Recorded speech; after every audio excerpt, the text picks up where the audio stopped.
Good morning, everyone. I'm Brad Smith alongside Jared Blickery. This is Yahoo Finance Live. Let's get right to the three things that you need to know to start off your morning.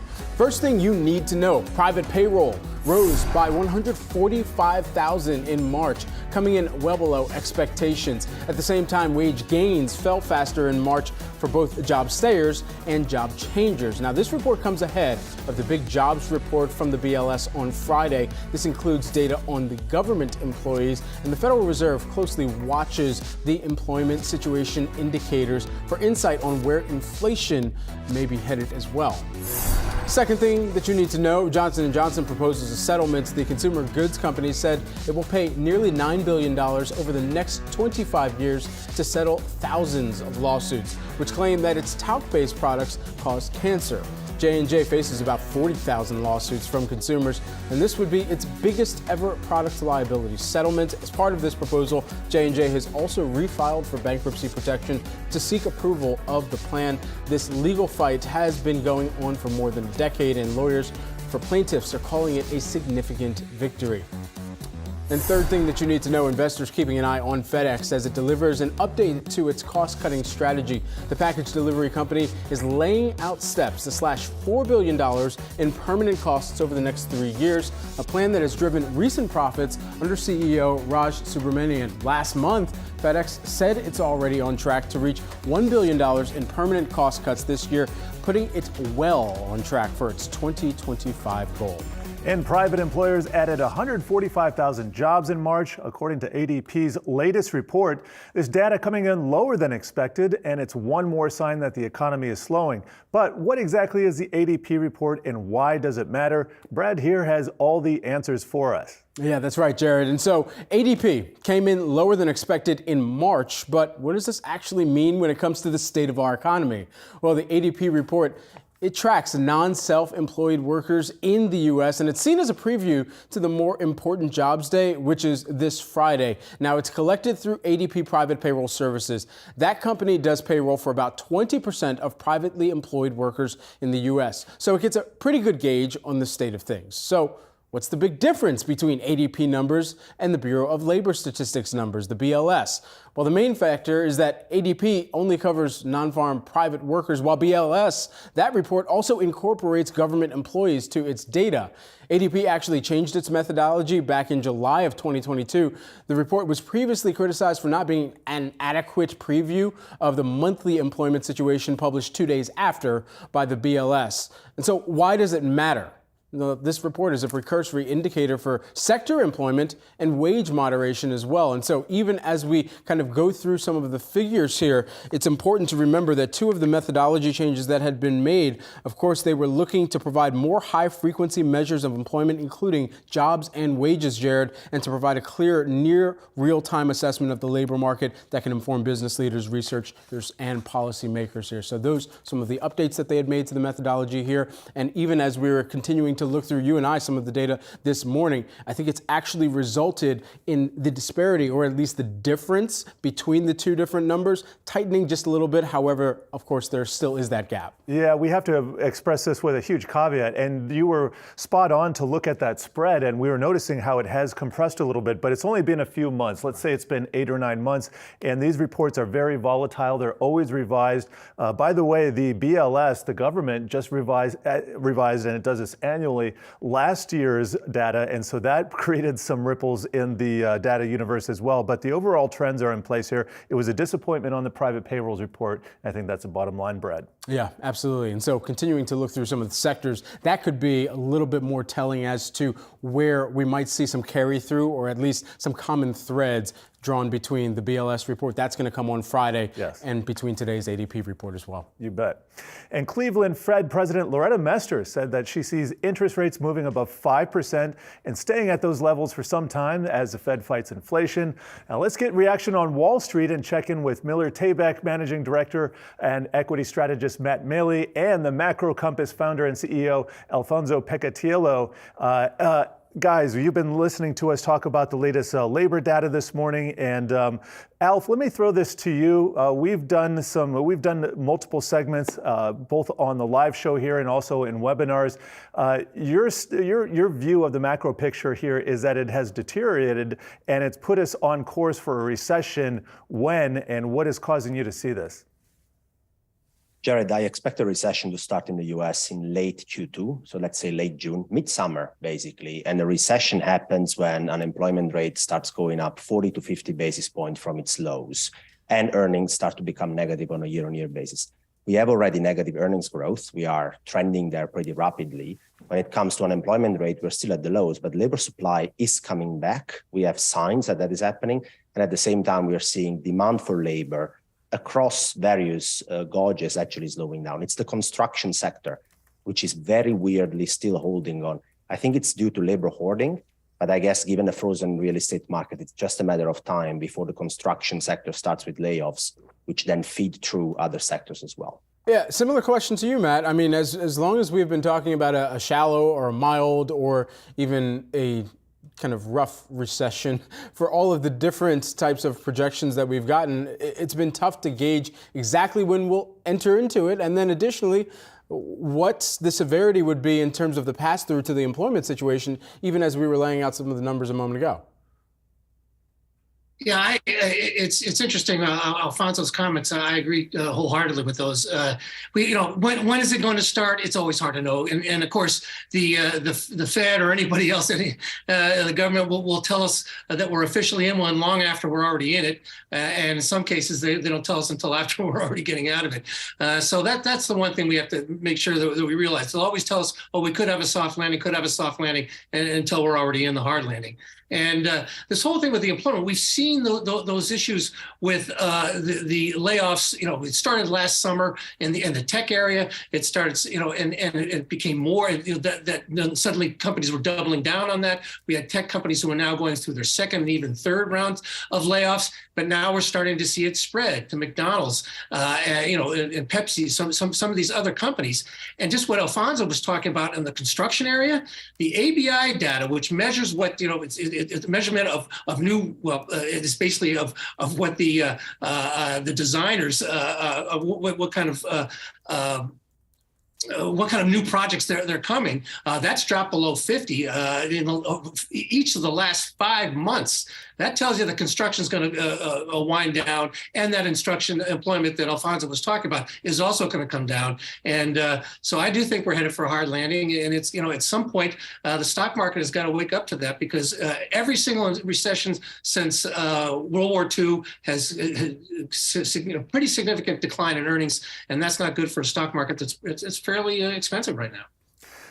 Alfonso, Alf, what are your expectations for earnings season coming up? Have we seen the necessary revisions lower that you think might occur? And just in line with our talk about the industrial slowdown, the earnings cycle kind of slows down hand in hand with that. So your thoughts on all of that? So I think analysts are still in la-la land, Jared. They're expecting earnings to grow low single digits this year. There's a lot of dispersions across sectors, but I think that's wrong. I expect earnings to drop 15 to 20% from where we stand today.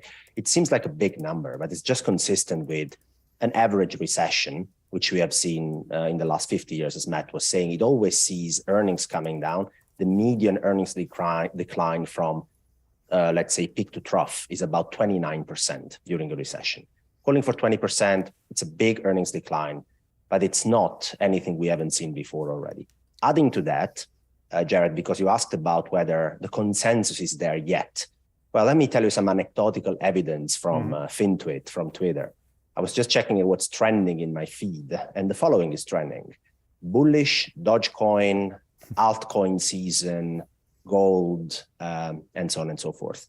So that is not necessarily a sign of sentiment amongst retail investors being very negative. Bear markets have two legs. The first is a repricing of valuations. That's what we have seen in 2022. The second is a comeback to reality when it comes to earnings and pessimism about future growth. We haven't seen anything like that yet, I'm afraid. So just to follow on that, do you believe that CEOs are being overly optimistic right now, Alf? Well, if you look at what CEOs are thinking and look at insider activity, actually they're not very positive overall, right? We have seen a bit of insider selling of late. If you look at the Philly Fed survey, for instance, which is a survey that asks 125 CEOs, what do they think about future economic growth? The answer isn't great. So rather than about CEOs themselves, I'm afraid it's investors. The other thing that matters a lot in equity markets drawdowns and in the second leg of a bear market drawdown is that actual selling happens. Selling from real money investors, from retail investors, from long-only investors. We haven't seen a capitulation of those at all. We have seen hedge funds degrossing. We have seen them being stopped out and taking risk off the table. But we haven't seen the real money guys getting out of the game yet because they're scared. We haven't seen that yet. And I'm afraid that's the part which is missing together with dropping earnings. Matt, I'll throw the earnings question to you. What are you expecting this season? You can take a macro perspective or individual names and sectors. Yeah, I mean, obviously, as I've said, the top-down, the bottoms-up estimates are still way too high. A lot of the top-downs players are looking for, down to 200 on the S&P 500, $200 that is on the S&P 500. That's and that's 10%. And so if we're looking at 15 to 20% that Alpha's talking about, obviously you come in lower than that. And I'm sorry, but 18 times earnings is not something we have unless you're getting outsized, zero interest rates or outsized QE programs. Without that added liquidity, the accommodation, those fundamental values are going to have to come down. We got to look at 15 to 16 times earnings. I talked about what happens for every bear market or every recession since World War II. Well, every bear market since World War II has seen valuations drop to below 15 times earnings. And if earnings are going to have to come down, obviously we've got further to fall. I don't want to try to say, cry a fire in a crowded theater, and I'm not trying to do that. We're not repeating 2008. But we asked about what CEOs or CFOs are doing. I mean, look at what Jamie Dimon did in 2016. We had problems with, people were concerned about banks and stuff. And what did he do? He came in and he bought $25 million of his own stock with his own money, not a company buyback. Okay. And the stock market bottomed and took off for the next 18 months. This time around, he's warning about that the banking crisis is going to be more of an issue. Again, this is not 2008 all over again. But when you got one of the most important and powerful business people in the world who's not doing what he did at a bottom, he's still giving us warnings. It's something that I think people need to be careful about. And I still think they need to be raising a little bit of cash here so they can take advantage of when the next downturn comes. Interesting. And so within those warnings, Alfonso, just lastly while we have you, we've been trying to, and perhaps a little bit of this is PTSD coming off of the end of the second quarter, or the end of the first quarter, and the banking crisis that ensued and the turmoil that really caught all of our attention because of the broad-ranging implications and because of how that also showed up in Jamie Dimon's letter, the annual shareholder letter. And so within all of that, what is the potential for a Q2 surprise or even an April surprise that the markets haven't yet seen and that they're not prepared for? And to what extent could that be non-U.S. focused? To what extent could that even be China, which I know that you have a lot of thoughts on as well? Well, look, that's a very valid question because the U.S. is getting a lot of attention when it comes to potential credit crisis, right? And I think people have mistaken a liquidity event in the banking sector, which the Fed can backstop with the credit crisis. The Fed cannot backstop. I mean, the banking sector has troubles that the Fed can't solve when there is a credit event. So in 2008, house prices were falling. The banking sector is highly exposed to the housing market. The Federal Reserve cannot backstop the value of the collateral behind the loans, which is house prices, offices prices. They can't backstop that. But they can backstop the value of treasuries as collateral, which they did. So it's important not to confuse a liquidity crisis, which the Fed can always try and backstop, with the credit crisis. But you're right that a lot of attention is being given to the US. And people are now expecting, if you look at the Bank of America Fund Manager Survey, that the next credit event, systemic credit event, will happen. It's high up on the list of tail risks that fund managers are looking at. I think we have gotten a bit maybe too complacent about a couple of things. The first is, it's true that the real estate market has had quite some excesses over the last 10 years. But not only the US one has had. I mean, look at Europe as well. Look at places like Sweden or the UK. In the UK, we're looking at millions of mortgages to be refinanced at rates which are much, much higher than the ones that were there 5 years ago. And there are some countries as well, Canada, that have a much higher household debt and a much higher embedded leverage than the US has. This goes to show that if the real estate is the sector that might have a problem, it's not necessarily the US, which is going to see a credit event first, but there are many other places where in the last 10 years, zero interest rates or negative interest rates, QE, low vol, and so on and so forth have generated quite some excessive speculative behavior. And it's not only about the US. I mean, people need to have a global macro approach.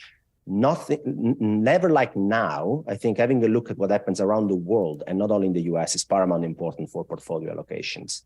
Gentlemen, thank you both this morning for joining us and for some great analysis and insights and perhaps a little bit of a vision into what we should be keeping a close eye on going forward. Miller Tabak, Managing Director and Equity Strategist, Matt Maley, and the Macro Compass founder and CEO, Alfonso Peccatello. Thank you so much.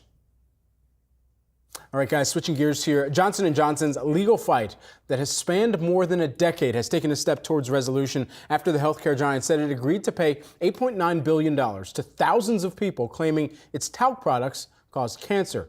Yahoo Finance's Anjali Kamlani joins us now. Anj, what do we know about this? That's right, Brad. So we know that Johnson & Johnson came out yesterday with that nearly $9 billion number, up from about $2 billion, which was the previous settlement proposal amount. This all through what is known as the Texas two-step, in which Johnson & Johnson has basically pulled together all its liabilities under a subsidiary known as LTL, and they have filed for the settlement through that bankruptcy. Now, the first bankruptcy proposal was rejected with that $2 billion by a judge, and so now they're going to have to refile with this new proposal. They do need 75% of the claimants to accept this offer. They currently have about 60,000 in agreement, but that is not 75%. So they still have a little bit ways to go.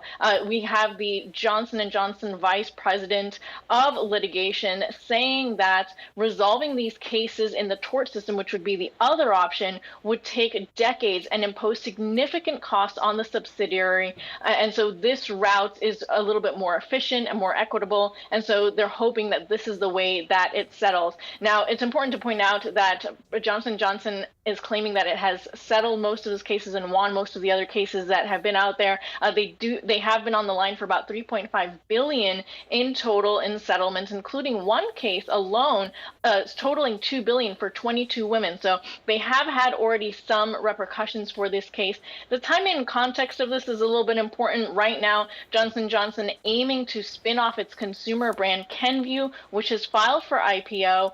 They are looking at, as you mentioned, the case is going on for more than a decade, so really hoping to get to an end to this. The bankruptcy filing itself was facing a dismissal of a judge, so this is their second attempt. And if all of this doesn't work out, then they are going to have to find a different route. So all things are still in play. This is not the resolution just yet. Court proceedings on this new filing are set to begin in a few weeks. All right. Yahoo Finance's own Anjali Kamlani. We know that you're going to continue to follow all of those proceedings for us. Appreciate it. All right, everyone, and switching gears here, we're watching shares of FedEx today. Investors eyed the package company's investor day, and the company announced the consolidation of its operating companies into one organization as part of the delivery giant's plans to cut $4 billion in costs by the end of fiscal 2025. We'll discuss what this means for FedEx later on in the show. Shares reacting positively as of right now, though, by about 2.6% higher. Shifting gears into the New York City Auto Week, as some of the top executives in the industry are right in our own backyard. Brian Sazzi and Pras Subramanian got a chance to sit down with GM CFO Paul Jacobson, fresh off of his announcement that General Motors would be saving about $1 billion in costs, thanks in part to 5,000 workers accepting buyouts. You can read all about this in today's morning brief, written up by, hey, that man right there, Brian Sazzi. Up now on the Yahoo Finance homepage. But for more, let's bring in Brian Sazzi himself. There goes that man again. A tough gig, eating some steak and talking about cars during Auto Week. But yeah, we got a chance, myself and Pras, our senior auto correspondent, talked to GM CFO Paul Jacobson. It was a brief or small media roundtable, really peppered him with a lot of questions. A couple things that stood out to me in this lunch here, guys. Jacobson saying that, or acknowledging that GM is in fact a show me story. And that comes after me asking him, Paul, why is your stock essentially only trading at about 5.5 times earnings? You can go to yahoofinance.com, go to the GM ticker page, go on the stats page, and you can see that multiple really trading well below the broader market. And he says you just have to focus more on driving efficiencies. And to that end, you saw that news yesterday that 5,000 workers are in fact taking buyouts. About $1 billion in costs are going to come likely out of this business. And I followed this up because we have been really tracking the progress at Ford, fresh off its investor day about 2 weeks ago. They're breaking up or breaking out how their businesses are presented to investors, an EV business and then that internal combustion engine business to better, I think, show investors the profit potential from EVs and the core gas power business.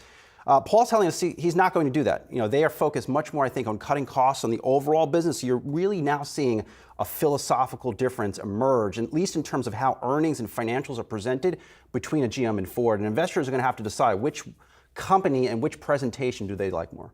Let me ask you here, what's the difference between those mindsets between GM and Ford and how you see them playing out in the future? For instance, Ford kind of acknowledging that maybe there are inherent differences in between the ICE motor, between the EV motor, and maybe there aren't that many synergies. Maybe this is a value unlock for the future, another IPO, whereas GM is saying, no, we're going to do this under the same umbrella. Do you think it extends that far if it's that encompassing? One thing I'm appreciating more as I talk to these auto executives, how complicated this transition is to electric vehicles. And I do think Ford has done a good thing here, splitting up its businesses.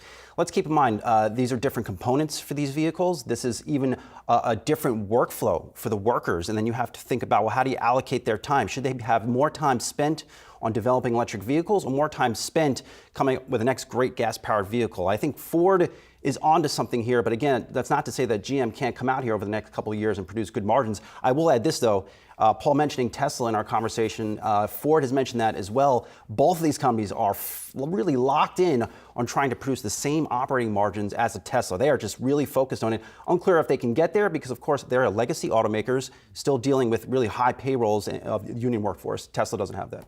Yeah, the margins at Tesla is still really trouncing the competition there. Thank you for that, Brian Sazi. The 2023 New York International Auto Show officially kicks off this Friday, promising to showcase the latest and greatest in all things automobiles. Yahoo Finance's 3 to 5 host Dave Briggs is down at the Javits Center in New York City today with a preview of the big event. And Dave, what are you seeing down there? Looking good.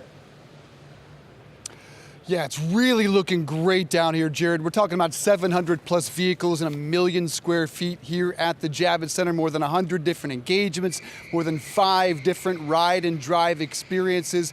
Really one underlying theme here at the New York International Auto Show, and that is what's next in EVs. Every automaker here putting their electric foot forward first, including Ford, of course. And right here behind me is the Ford F-150 Lightning EV pickup. It's been one of the hottest selling electric vehicles in the country. They did, as of late, have a few production issues, but you're looking here at the frunk, one of the signature issues of this really cool automobile that I talk about so often on Yahoo Finance. The front trunk is a really rare quality because it locks. This converts to a cooler. There is outlet space here. One of the signature qualities of this car. Ford EV sales are up 41% in Q1, but they slipped from number 2. Chevy now took over the 2 spot in terms of U.S. EV sales.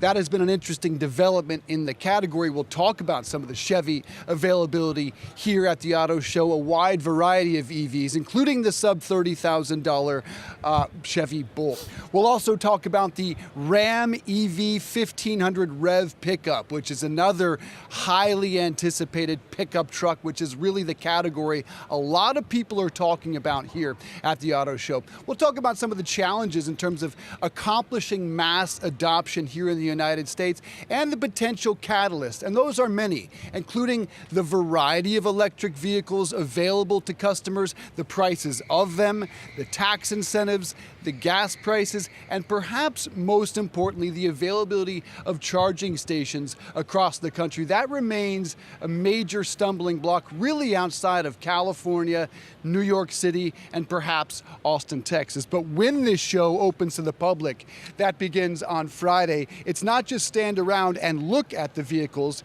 you can also hop in them.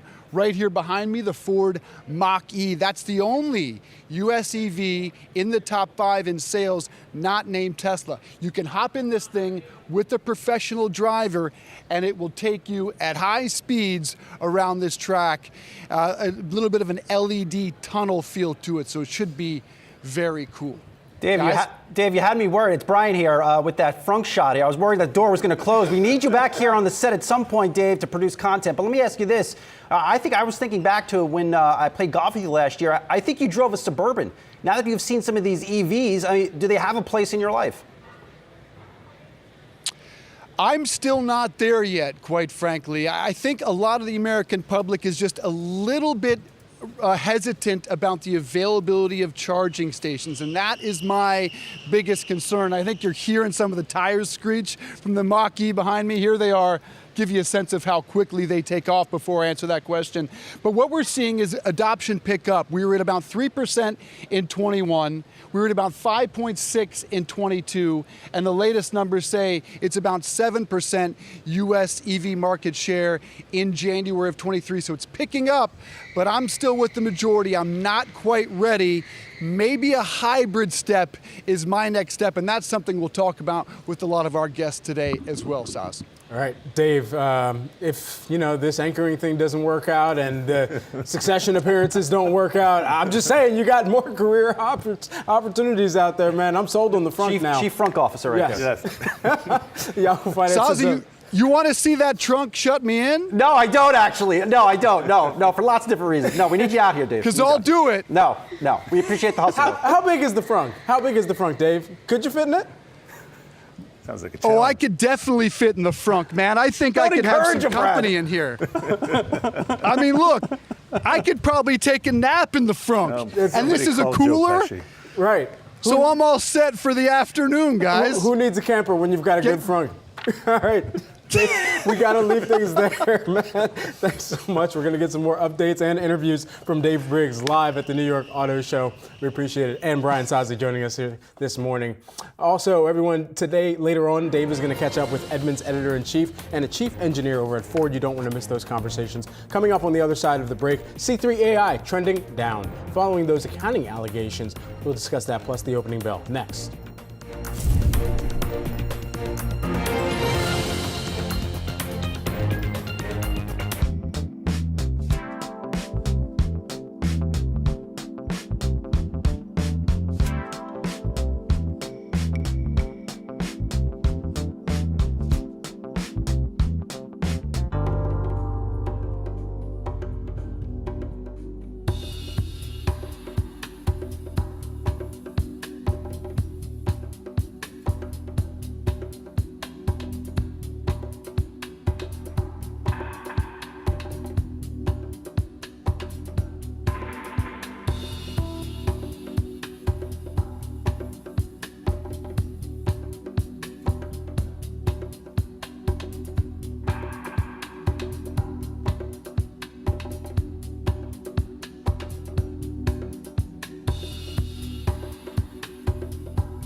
Welcome back, everyone. We're just seconds away from the opening bell on Wall Street on this day where we got some more indications about where the BLS monthly jobs report may point to. That coming off of the ADP report that came out this morning. Here's a live look at the opening bell on Wall Street. And there you're taking a live look at the New York Stock Exchange, where TriNet rings the opening bell, ticker symbol TNET. Lively bunch there up on the podium. Yeah, okay, all right, bell has been rung. Trading session has started. Let's take a look at where the major averages in the U.S. have opened up. And we are mixed as of right now. The Dow just barely flat, but, flat, but barely to the upside, and ultimately hyper waffling on this Wednesday early in today's trading activity. You're seeing it oscillating out of gains and losses. The S&P 500, though, right now that's down by about 0.2%.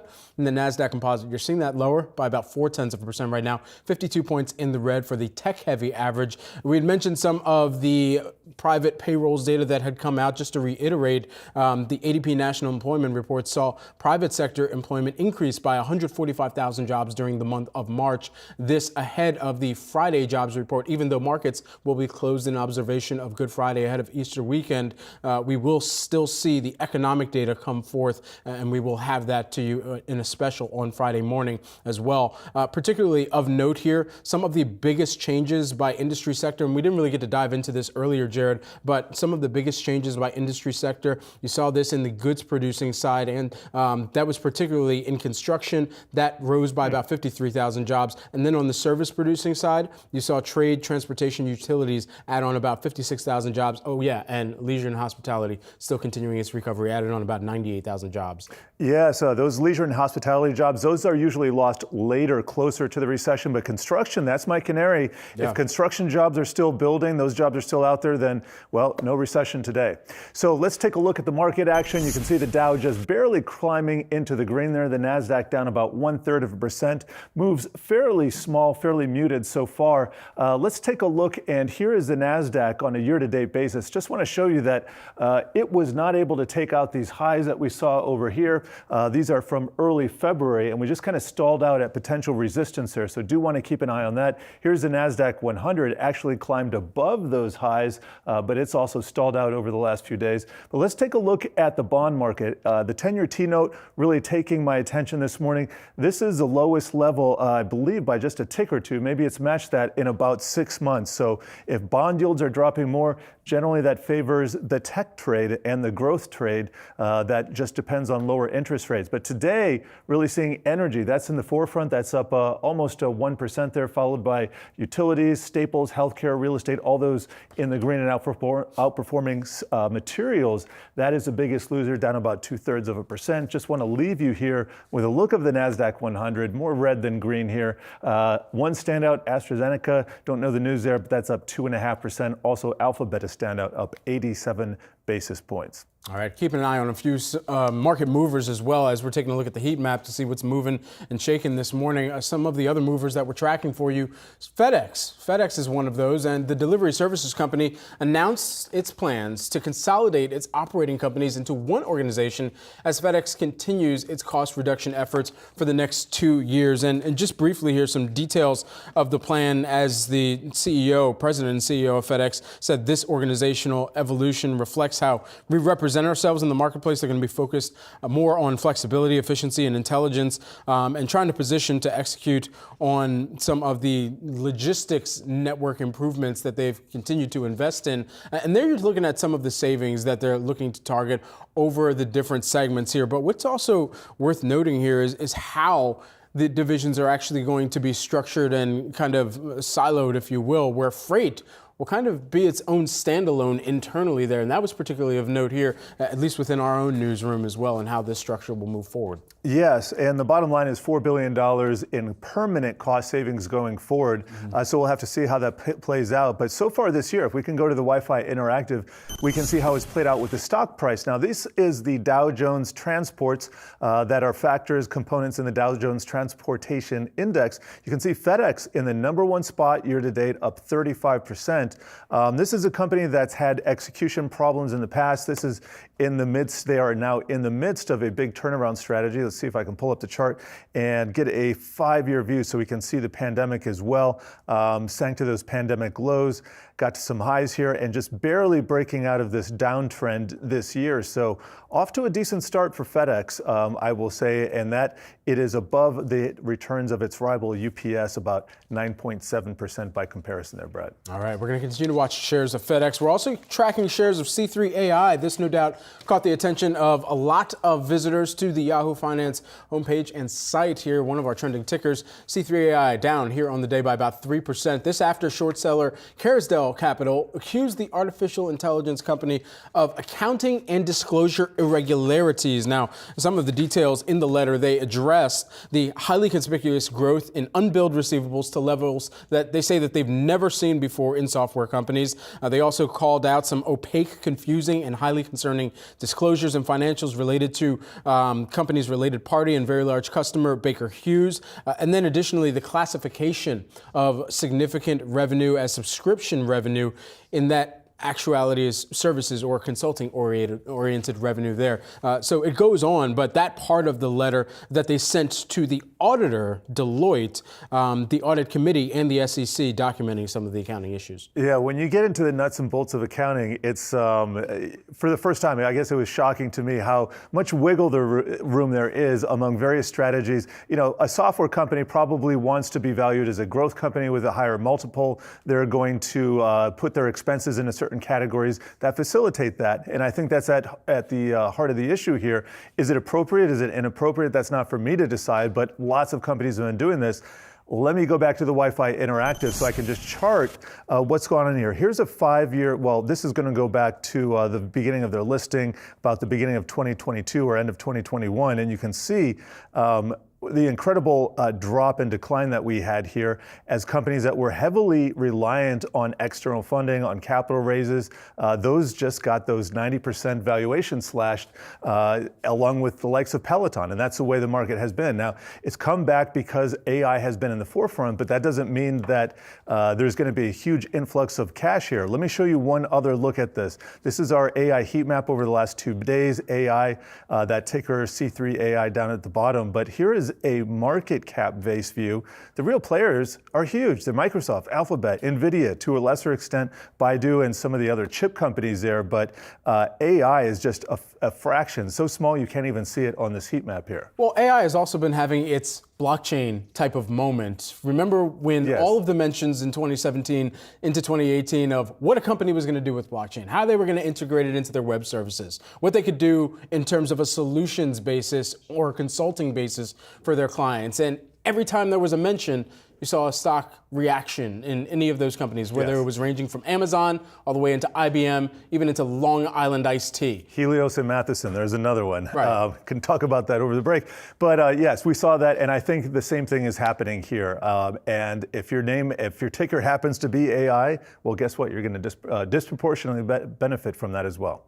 Got to move on to food here. Conagra Brands tops earnings estimates in its latest quarterly report as the company also raises its fiscal 2023 EPS guidance. And just looking through some of the financials here, let me see if I can find them in my notes. Here we go. The year forecast now $2.70 to $2.75. Previously, it was $2.60 to $2.70, so they bumped it up, and it's actually above the midpoint of the estimates. So really, the forward guidance probably driving this here. In terms of organic net sales, that is a key stat here that they're seeing that going to be up, or they expect it to be up 7% to 7.5%. The estimate was for 7.45%, so not quite meeting that median. And then adjusted operating margin, 15.5% to 15.6%. Previously, they saw 15.3 to 15.6, basically boosting that. All in all, the Staples trade was a favored trade last year as everything was down last year, but Staples and some of the defensive trades up this year, just nominally. They've really been lagging the market as we've seen tech in the forefront. So, you know, it'll be interesting to see what they do on a pricing perspective as well here. In the quarter, this most recent quarter that they reported for, the price in the mix, that increased by about 13.7%, but volume decreased by 10%. So it was driven by some favorability, they say, in inflation-driven pricing. And so what does that mean when you hear about inflation-driven pricing? And for companies like ConAgra or any company that relies heavily on a supply chain, and that supply chain filters through to their pricing, and those impacts, of course, heavily correlated. But at the end of the day, we have talked time and time again with some analysts of where corporations perhaps are saying, yeah, well, we've got to factor in all of these different costs into the price that we're passing on to consumers, when there's been a lot of easing in some of the supply chain pressures that they have faced. Inventory, we've already heard that on the inventory front, many of the retail companies out there have improved their inventory positioning as well. And so to what extent are prices just being left at levels that consumers still feel comfortable paying? But I would argue that they don't feel comfortable paying that, and they're starting to push back, and that's being seen, or at least showing up in the data, on the volume side of the equation too here. I think that's the insidious nature of inflation, is that it destroys business planning. When you have huge variability of input prices, it's very difficult to adjust your output prices as well. Well, coming up, lawmakers are heading to California to discuss China ties with top CEOs. We're going to share the details up next.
Welcome back, everyone. Let's take a look at today's chart of the day. Dogecoin got a boost after Twitter replaced its bird logo with the currency's Shiba Inu dog, as seen pictured here. Wow. Twitter owner Elon Musk has endorsed the token several times previously. Jared, look at this chart. My goodness. Okay. It's branded. I like it. But let's go to the Wi-Fi Interactive, because I want to point a couple things out here. If we're going to compare different cryptocurrencies, here's Dogecoin in the middle. It's up about 38%, a bit less than the Bitcoin return of 70 and Ethereum 16 or 59, which is basically 60%. But here's the year to date. You can see able to technically just break above those February highs right there. And it's interesting. Here's a one-year chart. You can see this happened back in late November, early December, and there's quite a swift rejection of that. So maybe Doge is just trading in a range here. It looks like 10 cents or 11 cents tends to be the upper end of that range. If it's able to break through, guess what? 18, 20 cents is about the next target here. So here's my question for you then. Do you believe that we'll see some type of island reversal if the logo gets changed back then to the Twitter bird? I love the fact that you're talking technicals with me, and just really briefly here, island reversal is when, I guess you tend to get island reversals when you have breaks in trading and it's not 24 hours, but kind of got this little island up here. And you're right, if we were to break down very quickly below, that would really cement its status as an island here. And that could very well happen if Elon decides to change tack, which he often does without much notice to you and me. Mm-hmm. All right, U.S. lawmakers, they are heading to Golden State this weekend for discussion with top CEOs like Disney's Bob Iger and Apple's Tim Cook on the company's ties with China. Yahoo Finance's Jennifer Schonberger has the details, and she is joining us now. Jen, please.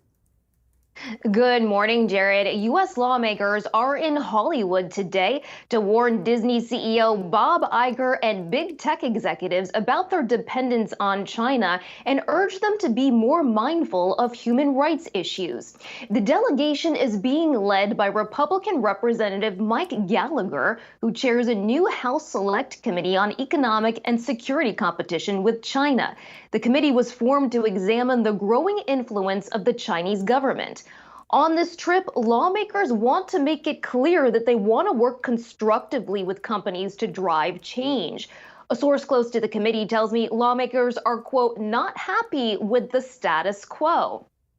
The delegation has 3 days of meetings planned, starting with Iger this afternoon. Gallagher is particularly concerned after Disney's remake of the film Mulan thanked Chinese government agencies accused of human rights violations in the Xinjiang province.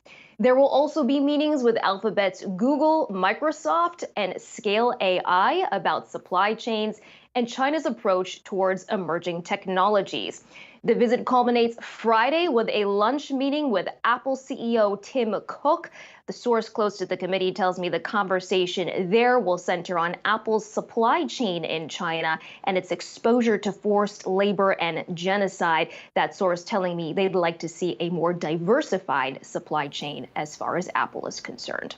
Back to you. All right, we'll see what comes of those discussions. Yahoo Finance's own Jen Schonberger. Jennifer, thanks so much.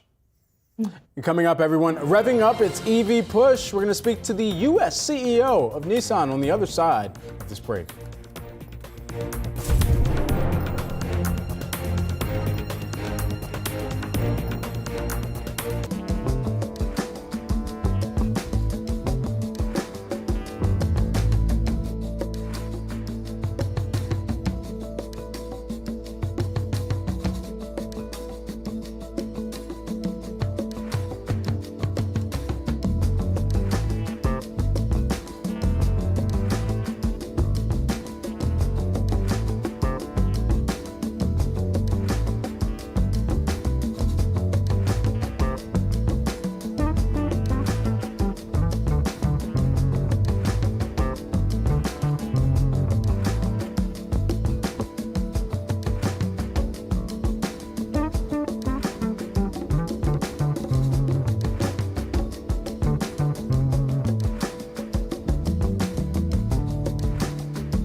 Nissan's new deal, the automaker moving to improve its relationships with dealers and in turn shift how dealers stay connected with customers. This as Nissan adds to its growing lineup of electric vehicles as the road to electrification grows crowded. Here with more from the New York Auto Show is Jeremy Papin, who is the Nissan Motor Company's Senior Vice President and Nissan America's Chairperson. Jeremy, great to have you here with us today. First and foremost, I mean, you think about the event that you're at the Auto Show, seeing all of your competitors live in living color, and then you've got, of course, your Nissan product there. How do you put your Nissan product up against the rest of the EVs that are in the space right now? The Nissan product is really attractive and competitive in the marketplace at the moment. Just in Q1, our sales were up 15% year on year. We have demand exceeding our supply still, very low inventories and cars going into the dealers and being sold immediately. So it's a very strong business. And with Aria, that we just launched, that you can see behind me, we're, I think, bringing a proposal in the EV space that is a kind of a new segment-defining EV. The way we worked out the interior of the car, the quality, the perceived quality of the interior, I think those are very strong additions to what an EV stands for, which is also thrill and pleasure of driving. So I think we're bringing in a very strong and competitive product. And Jeremy, can you talk about the importance of EV to the core business of Nissan? And where I'm coming from, we just heard from GM that they're not going to be splitting out, or there are different operations between the ICE vertical and also their EV vertical, and that's in comparison to Ford Motors, which is now breaking that out. Just in terms of how you think about these two businesses within Nissan and your Nissan Ambition 2030, how does everything fit together? Yeah. Definitely. Well, EV is the future, and that's what the market is asking for, really. Consumers' growing interest in EVs. They are considering EVs in many of the segments for their next purchase. The technology is allowing EVs to be very relevant to customer needs. So, and that's only going to continue to evolve favorably. So it's an integral part of the business. We have no intention of splitting.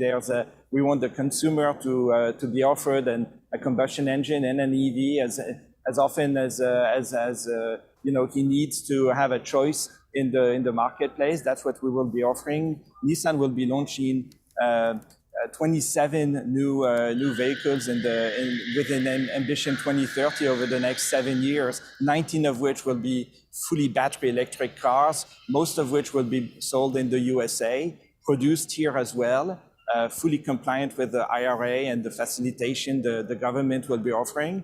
And so it's the EVs are the future. They also offer an opportunity for the customer to access services and an experience that is completely new and is a step forward in terms of their satisfaction using a vehicle. So, again, this is the future. We're right in it, and we're absolutely looking favorably to what's ahead. Jeremy, I wonder what Nissan is seeing in terms of the average selling price for some of its EVs, especially as it seems like a pricing war, if it's fair to call it that, if that's how you see it, a pricing war has seemed to have initiated among EV competitors right now. And how do you believe that pricing war ends?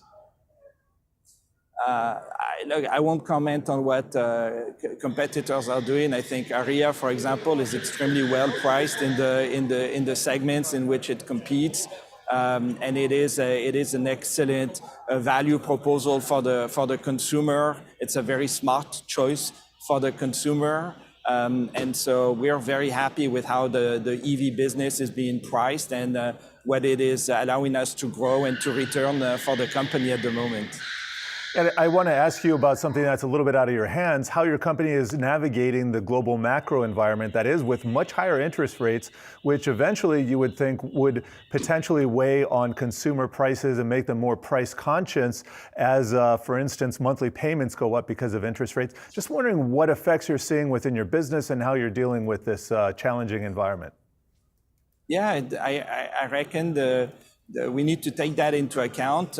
We absolutely want the consumer to find a vehicle at every price point he can afford and works for them. And so we are proposing those in the marketplace as they stand today. There is significant pent-up demand in the market. We've sold millions fewer vehicles than what the market wanted in the past 3 years. We're going through responding to that pent-up demand as the production and the supply normalizes. That's why the sales year on year were so strong at Nissan in the first quarter, and the outlook for us in the year is one of significant growth year on year. So yes, there is a monthly payment that we need to work with the clients in making it work for them, but there is also a lot of demand for the products, and so we resolutely think this is a year of growth for the brand. All right, we have to leave it there, but really appreciate you joining us today. Jeremy Papin, Nissan Motor Company Senior Vice President and Nissan America's Chairperson. Thank you. Coming up, battle of the media giants. Which company do analysts favor more? Netflix, Disney? We've got the answer up next.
The two biggest names in streaming are facing a number of headwinds. Disney just made it through a CEO shakeup and now is battling it out with Florida Governor Ron DeSantis.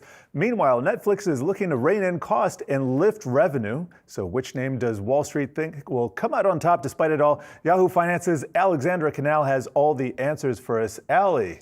Yeah, it's always interesting to see Netflix and Disney paired against each other because they are very different companies, but at the same time, they're going through this media reckoning that we've seen across the landscape when it comes to high cost and profitability issues. Now, from an analyst rating perspective, they seem to be bullish on both stocks. Disney seems to be the winner with about 80% of analysts who cover Disney giving that stock a buy rating. Netflix, on the other hand, about 50% of analysts give that stock a buy rating. And on top of that, Disney also wins out when it comes to potential upside, with analysts seeing a 26% upside for Disney with just about a 4% upside potential for Netflix. That's according to data from FactSet. But there are bull cases for both companies. If we take a look at the bull case for Netflix, that largely centers around its crackdown on password sharing, along with its recently launched ad-supported tier, which did debut in November. Those are two big revenue initiatives. And because of those efforts, we saw Bank of America earlier this week name Netflix as one of its top second quarter picks. Wells Fargo analyst Steve Kehall also said that he expects more outperformance in the stock over the efforts surrounding the password sharing crackdown. If we take a look at where shares are trading today, they're up about 18% on the year, far outpacing the S&P 500. So that's Netflix. And if you want to switch gears and take a look at the bull case for Disney, that all centers around its diversification. It's not a company that is completely reliant on streaming. We have other components of this business that can help offset some of those streaming risks. We have the parks business, for example. That is a business that has been very resilient, especially post-COVID. We also have sports with ESPN. We have movies. So there's a lot of other things to work with here. And that's really attractive for both investors and analysts alike. So it seems like, for analysts, they're leaning more towards Disney than Netflix. And with Bob Iger at the helm, that just instills greater confidence in this stock moving forward. Do they believe in one's profitability model versus the other? Is it clear where they're kind of honing in on margins, as many of the activist investment campaigns around Disney that have kind of circled it like a shark before kind of stepping back after Bob Iger seemingly put some of those issues to rest at the last earnings call?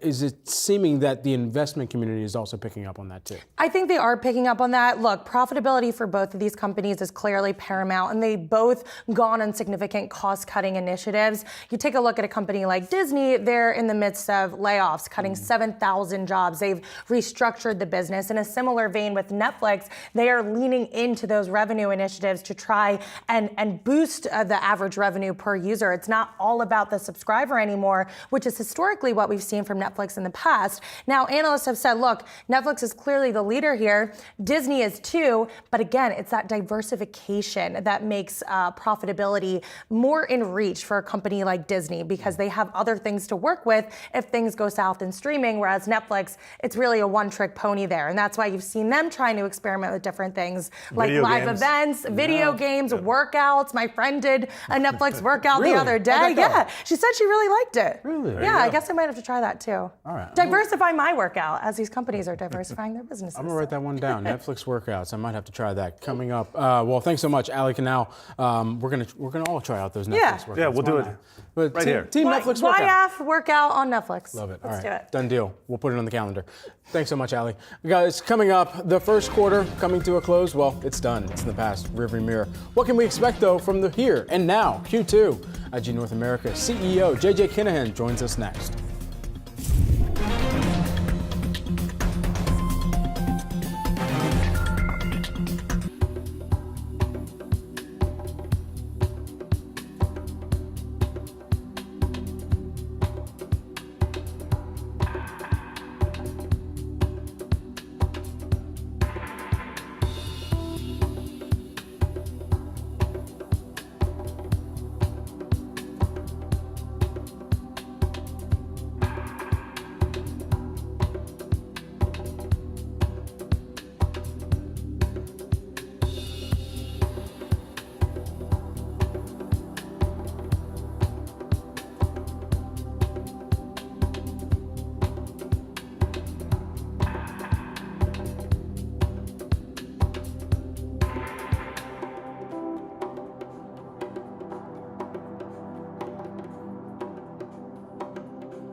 Welcome back to Yahoo Finance Live. I'm Brad Smith alongside Jared Blickery. Some economic data just hitting the wire and showing another sharp slowdown. U.S. March ISM services gauge falling to 51.2 from 55.1. The estimate was for 54.4 here. And so as we're taking a look at the major sectors here on the day, you're still seeing relatively split activity, but the biggest decliner here, consumer discretionary. I want to see, though, how the major averages are responding to this news that just crossed this data that just crossed at 10 a.m. here. And we'll pull up the chart here intraday for the Dow Jones Industrial Average as of right now. And you're seeing a sharp move lower within that, and on the back of that news. We're still higher on the day by about 0.2% here, but a noted move lower both for the Nasdaq, for the Dow Jones Industrial Average, as we just showed, that leg lower actually pushing the Nasdaq Composite to its intraday session low. As of right now, down by about 0.8%. The S&P 500, you're seeing that, and look at that sharp movement lower there at the 10 a.m. marker in reaction to this ISM March services read here. Overall on the day, we are down by about 0.3%. But it looks like throughout the major averages, except for on the Dow Jones Industrial Average, which was waffling to start off today's session, we have been, for the Nasdaq and the S&P 500, pushed to our intraday session lows early in the day on the back of that data here. And then just another look at some of the sector activity here. Consumer discretionary, technology, political abuse, utilities, that's up on the day by about 1.5% right now, Jared. Yeah, interesting to see that miss on ISM services kind of translate bad news as bad news here for the market. But we have to move on here, and we're going to stick with the markets, which have proven fairly resilient thus far in 2023. That is despite several curveballs in the first quarter. However, with earnings season approaching and investor concerns from last quarter still top of mind, many more surprises may be ahead for investors. We're going to talk about it with JJ Kinahan, IG North America CEO. JJ, thank you for talking with us today here. We've seen two reports this morning. First was ADP payrolls, and now ISM services, where disappointments saw stocks lower on the day. Just wondering your reaction to some of the data we've gotten, not only today, but recently. Well, I think it continues this conundrum for investors, to be quite honest with you, in terms of, is it inflation? Isn't it inflation? And we continue to get these contrasting numbers. What we are seeing is going to be also conflicting numbers, depending what that jobs report is on Friday. Now, ADP, as you mentioned, a little bit disappointing today, but if we continue to add jobs, but we're also seeing so many layoffs, I think the tough part is, are we sort of substituting lower paying jobs for higher paying jobs? As you guys have been reporting on over the last couple of months, you're losing all these well-paying jobs in technology. But the other side of that coin is we seem to be gaining a lot of jobs in sort of the hospitality industry, et cetera. And those are great jobs, happy that people have them, but those aren't necessarily careers. And so that will take some of the inflationary pressure off the market, but I don't know that that's necessarily a great long-term trade. And so with that in mind, I mean, of the key sectors that we continue to watch and see where there's kind of a common thread between the ADP data on one hand and then the BLS data on the other, there's also, of course, the measure of what those wages and what that pass-through on wages may look like, which you were getting to a moment ago there. And so if you are the Fed looking at that wage data point, what do you make of what we're seeing within this ADP number and what that could mean for the BLS number as well on Friday? Well, I think the one thing, Brad, that we've seen over time is that, this last Fed meeting, I think, was the first one where the Fed was maybe a little bit more influenced by what everyone else in the market or what's happening overall. I think overall, Chairman Powell has been like, we are going forward with rate tightening. And that was the first time we saw it back off. It's very interesting. We talk about the volatility in the stock market all the time, and you guys report on the VIX, et cetera. Well, I think we need a new volatility measure for the probabilities of rate hikes, because that has been all over the place. If you just go in the last week, we went from almost a 60% probability where there wouldn't be to a 60% probability where there would be a 25 basis point hike. So I think what we're going to continue to see into the Fed meeting, and let's face it, I believe it's another 3.5 weeks until we have one, we're going to see a lot of back and forth on what's going to happen there. And I think for many retail investors who watch your show, one of the tough parts about that is making the decision of where I should go next, because that's been the hardest thing for investors, is where to commit. And it's been very difficult to find the areas to commit at the moment. JJ, want to get your thoughts on earnings season approaching quickly here. Got the big banks teeing things up, but are estimates too high, especially for when we consider the second quarter that we're in now and for the rest of the year?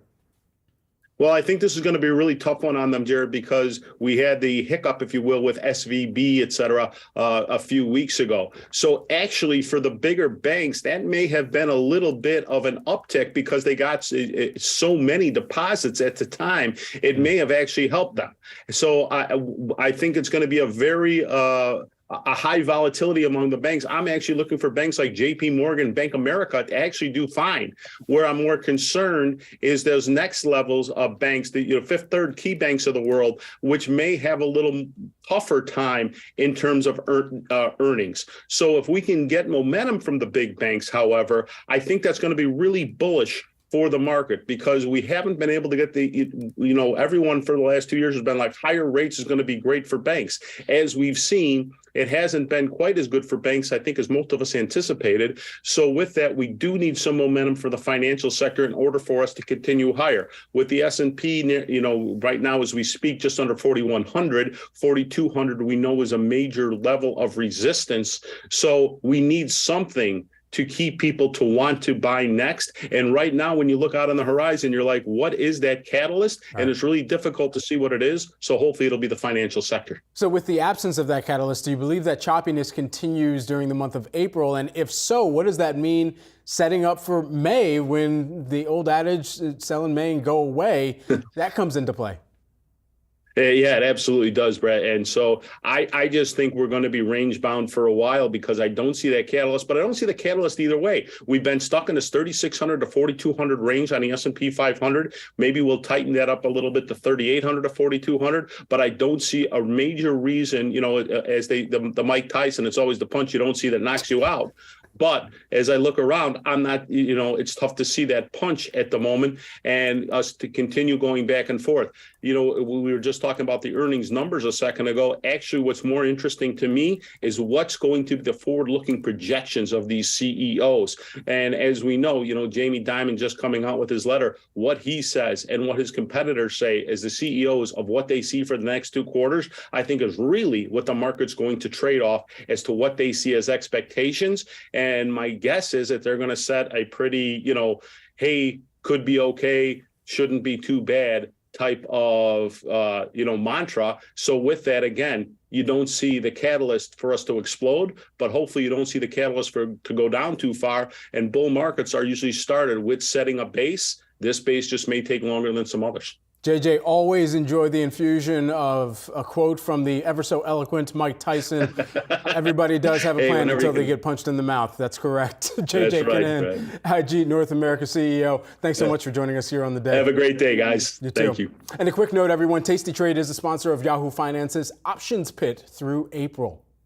Well, switching gears here, Britain's Data Protection Authority slapping a nearly $16 million fine on TikTok for allegedly not abiding by its rules to safeguard children online. And here with the details, we've got Yahoo Finance's Dan Howley. $16 million? I mean, for TikTok, that's a couple days of in-app purchases. What's going on here, Dan?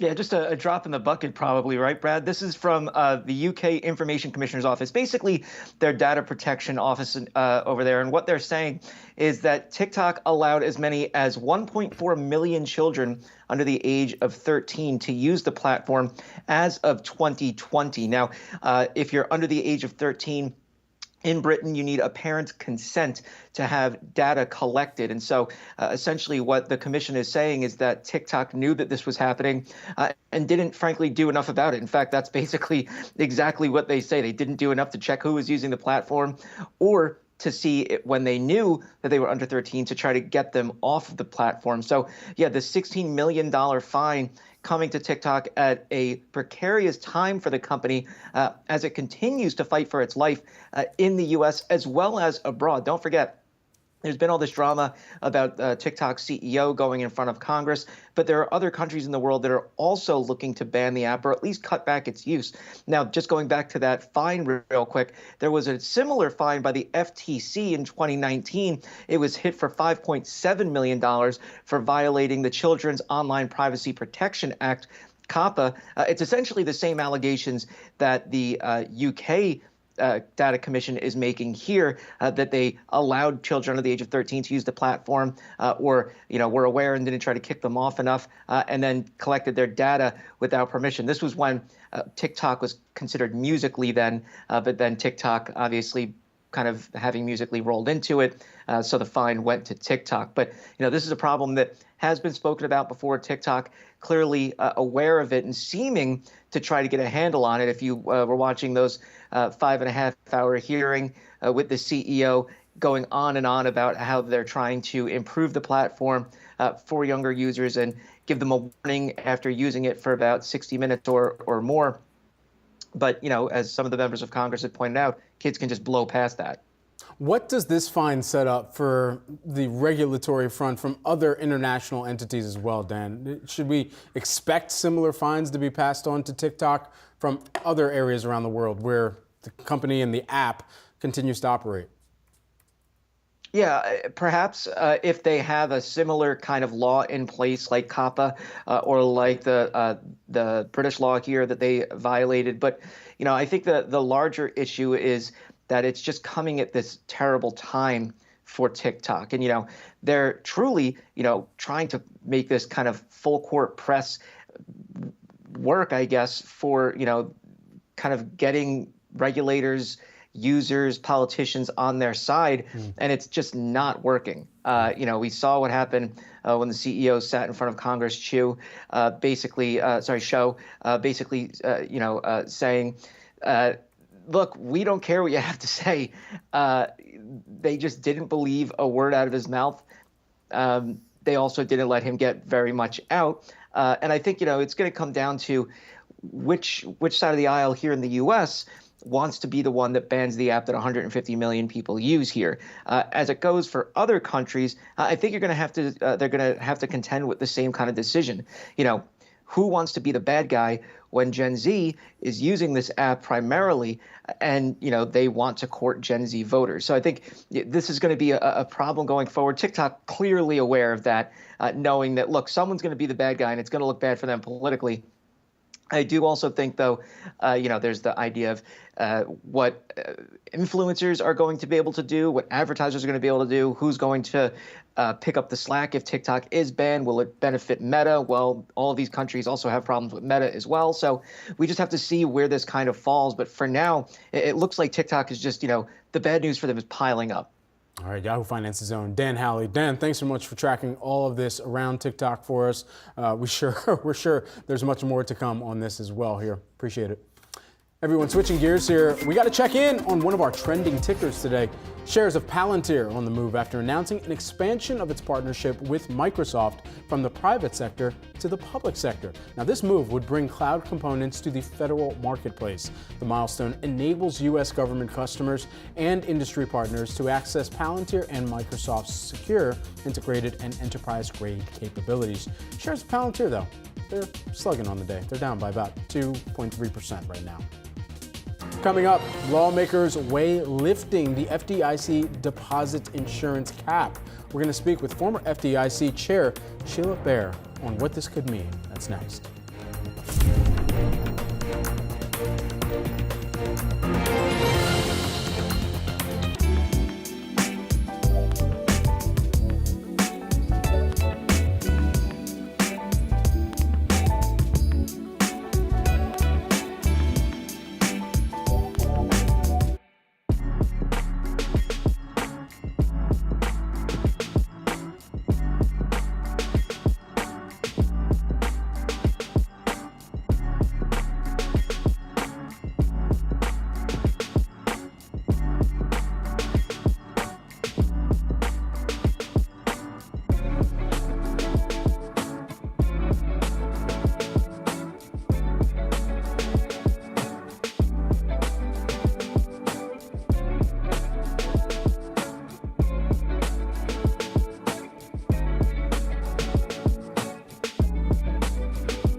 Welcome back. U.S. lawmakers are considering lifting the FDIC insurance cap, which currently sits at $250,000 per depositor, and that's following the collapse of Signature Bank and Silicon Valley Bank. For more on what to expect in the aftermath of the banking fallout, former FDIC chair and author of children's books Money Tales, Sheila Bair, joins us now. Sheila, always great to see you on our program here.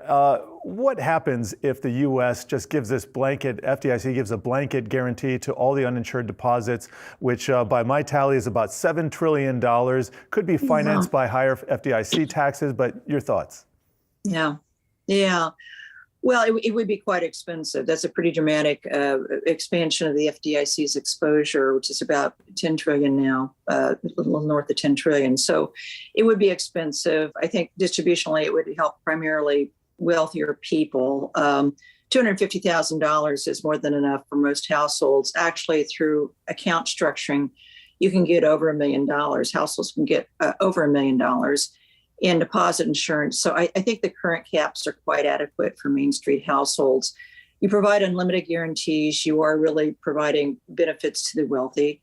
It would be a lot more expensive. The FDIC has not priced the premiums that it has assessed to capitalize this deposit insurance fund, have assumed only insured deposits at $250,000. So it would be expensive distributionally. It would be skewed towards the wealthy. And, it also would impact money flows. I don't think people understand when you provide these unlimited guarantees, then that moves more money over, right? So the money market funds would probably see a lot of exodus from money funds back into insured deposits. It might hit Treasury securities too. Instead of investing in short-term Treasuries bills, investors or large depositors might assume, okay, well, it's better now to have the convenience of a bank account. I can get a nice return and unlimited guarantees. So it impacts money flows as well. And those may be good or bad, but they need to be taken into account. I think there are other ways to address this problem that do not involve universal guarantees. I chuckle a bit because there's so much wheel reinvention around this whole issue. We had this problem of uninsured deposit flight during the great financial crisis. It was hitting the smaller banks. Primarily, it's a symptom of too big to fail, which is a government, created policy that creates this perception that you're always going to be protected if you're with a big bank. So we instituted a temporary account guarantee program for transaction accounts, operational accounts. Those are the accounts that small businesses, governments, nonprofit organizations use for their daily cash management, payroll, expenses, et cetera. You really need to have those accounts inevitably go over the insured deposit limits because of their nature, but they're very important to the functioning of the real economy. So we instituted a temporary account guarantee program that was quite successful in protecting those accounts, stabilizing uninsured runs. And for whatever reason, Congress took that authority, and it was temporary. So we put it on for a while, then we took it off. And for whatever reason, Congress and Dodd-Frank decided that they didn't want the FDIC to do that anymore without approval from Congress. So now the FDIC's hands are tied unless Congress approves it. There is a fast track procedure that the president needs to request. He hasn't done so. But I think short term, to the extent we need to address this problem, that is the best solution. And it's there. It's been used. It's temporary. But again, a lot of wheel reinvention. People are overlooking what we did during the great financial crisis that was quite successful. And in terms of where we find ourselves now, I mean, in the great financial crisis, there wasn't the pathway that the Fed is on, and quite aggressively so. Right. In the form of their interest rate policy. And Jamie Dimon in his letter saying that the U.S. banking system within this and the current disruption, most of the risks were hiding in plain sight and that we still haven't felt the full ramifications of this. What needs to take place from regulatory bodies and then in concerted better management practices from banks themselves in order for us not to see a larger ranging implication from this crisis that has ensued? Right. Well, I thought that was a good letter. I didn't agree with all of it, but I agreed with a lot of it. And so I guess, first of all, back to the question about universal deposit insurance, the moral hazard that would create. People say, well, moral hazard, so banks, poorly run banks could attract as much in deposits as they wanted because it's, fully guaranteed by the government. You have a lot of moral hazard. And people say, well, we can compensate for that through supervision, the examination process, the regulatory process. But as we saw, was particularly with Silicon Valley Bank you can't rely on it. Examiners are good people. They're not perfect. There's some improvements we probably can make to the examination process, but you've got to have market discipline behind it. And you've got to have bank boards and bank management on top of these risks. They're on the front line. And another thing I think that was important for what he said for the larger banks was this kind of this all-in outsized focused on these stress tests that the Fed does every year. They're increasingly irrelevant to reality. They haven't even stressed rising interest rates, which is kind of the issue right now. But they do give management a false sense of security. So we're relying too much on supervision. It's not perfect. Stakeholders, managers, boards, as well as uninsured depositors and investors need to take note. They need to wake up and be mindful of risk that are in banking, always in banking, including now in this rising interest rate environment.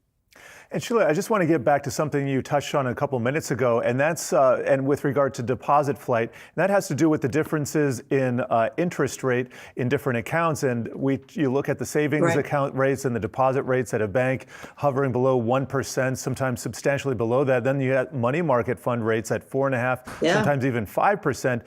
And then combined with mobile banking, what used to be sticky deposits are not necessarily sticky deposits now. Yeah. How do you approach that from a macroprudential point of view and plan for something that's evolving in real time? Yeah. Well, it can move around quite a bit. And I will say the money market funds have been benefited from implicit guarantees from the government. They've been bailed out twice by the Fed. They have massive access to the Fed's reverse repo facility, which is essentially the equivalent of a bank reserve account, playing a very nice yield to them. So they're getting all that liquidity and government backstop that banks get without any of the regulation that banks get. They don't have capital requirements. They don't have examiners going in. So I do think government is creating uneven playing fields in terms of the flow of money. And I think the Fed should address that. They should lower the rate that they pay on reverse repos. The SEC is still trying to stabilize money funds. They haven't been able to do that. But mind you, that money that goes into money market funds, most of it is government funds they're not doing private lending. They're not supporting the economy where the bank deposit would. So I do think government in itself is creating some of this movement and volatility and additional stress on banks. That said, banks need to raise their deposit rates. They absolutely do. They've been flush with cash because of all the money, liquidity that's been pumped into the system by the Fed, but that era is ending. So they do need to pay depositors a higher rate. And that is going to be compressing their net interest margins, but they can still charge a lot higher rate on their loans. So I think this will still work out. But you're absolutely right. There's a lot of competition in terms of the yield that's provided. And frequently depositors chase the higher yields. Now, the banks do have an advantage money market funds don't have, which is they typically have multiple relationships with their depositors. So they might have deposit accounts, they might have credit cards, they might have a car loan, a mortgage, et cetera. So that tends to make those bank deposits a little stickier. Nonetheless, banks need to start paying, and they are starting to pay higher rates on their deposits. And that, again, that's going to compress interest margins, but I don't think it'll be a big problem for most banks. The banking turmoil that ensued at the end of Q1 was no doubt the surprise of 2023 thus far. But when you think about what other shoes could potentially drop, are there more surprises in store that you would be looking out for? Yeah. Well, I think for the banks, longer term, there's a lot of focus on commercial real estate. Again, I think that's going to be a slow burn, which hopefully banks with their higher capital requirements and management vigilance and examiner vigilance will be able to work through that. I still think the non-bank sector, private funds in particular, are a looming risk. And there's less focus on that just because there's less transparency around it. The accounting, the public disclosures are virtually nil for these public funds, but they use a lot of leverage, and their borrowings are becoming a lot more expensive now. A lot of the folks that used to invest in them in the past are now switching to safe government securities because they're paying such higher yields. So I think there's a lot of distress in that sector, growing distress that's not as transparent, and they obviously interface with the banks. That's more of a big bank problem. They have the lending relationships, the prime brokerage relationships that they have. with the big banks. It's more of a focus there for the mega banks. But I do think there's another shoe to drop there, and we just don't know when or how bad, mainly because of the lack of transparency. All right, we're going to be tracking that really closely, as well as the timing correlated with it. Thank you so much for joining us here today. Always a pleasure getting some of your insights. Former FDIC chair and author of Money Tales, as well as a bunch of other books as well. Sheila Bair, thanks so much for the time. Thanks. Coming up, everyone, the state of commodities, why investors are flocking to gold. That's next.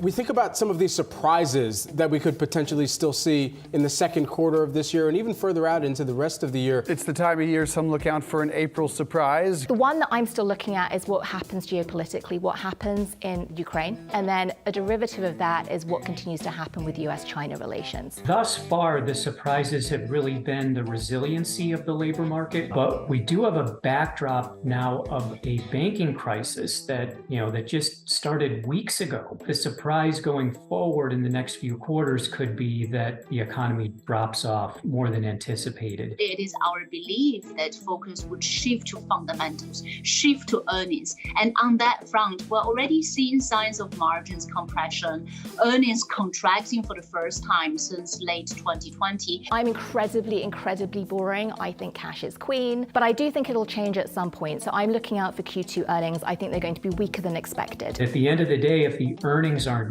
not there, then we could have more problems for the equity market in front of us. There's been certainly no shortage of surprises in the markets really over the last couple of years, but even just the last several weeks. Here's what I think that are the biggest risks that I'm concerned about. The Fed's going to keep raising rates a little bit, maybe a couple more times.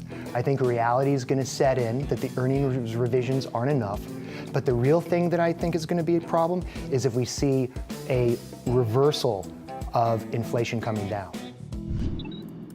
Gold is often viewed as a safe haven and store of value during times of economic decline, though the commodity often gets a bad reputation due to its stability as return-seeking investors look to riskier assets for higher returns. But as more investors weigh the odds of a U.S. recession and impact of recent bank failures, are we due for a retreat to gold? Here to weigh in, we've got Bloomberg Intelligence Senior Macro Strategist Mike McGlone. Mike, your answer to that question, are we due for some type of retreat to gold or reversion to what has been referred to previously as the boomer rock? Well, the answer is absolutely yes. We're way overdue for it. If you just look at today, gold has made a new high in the year. At the same time, the U.S. 10-year note yield has made a new low in the year. Those are enduring trajectories that I think are just getting started. The key thing that's pressured gold the last 10 years or so has been the U.S. stock market outperforming the world. You look at the U.S. stock market versus the MSCI ex-U.S. index, it's been taken up. So why touch gold in that environment? Everything's flipping now.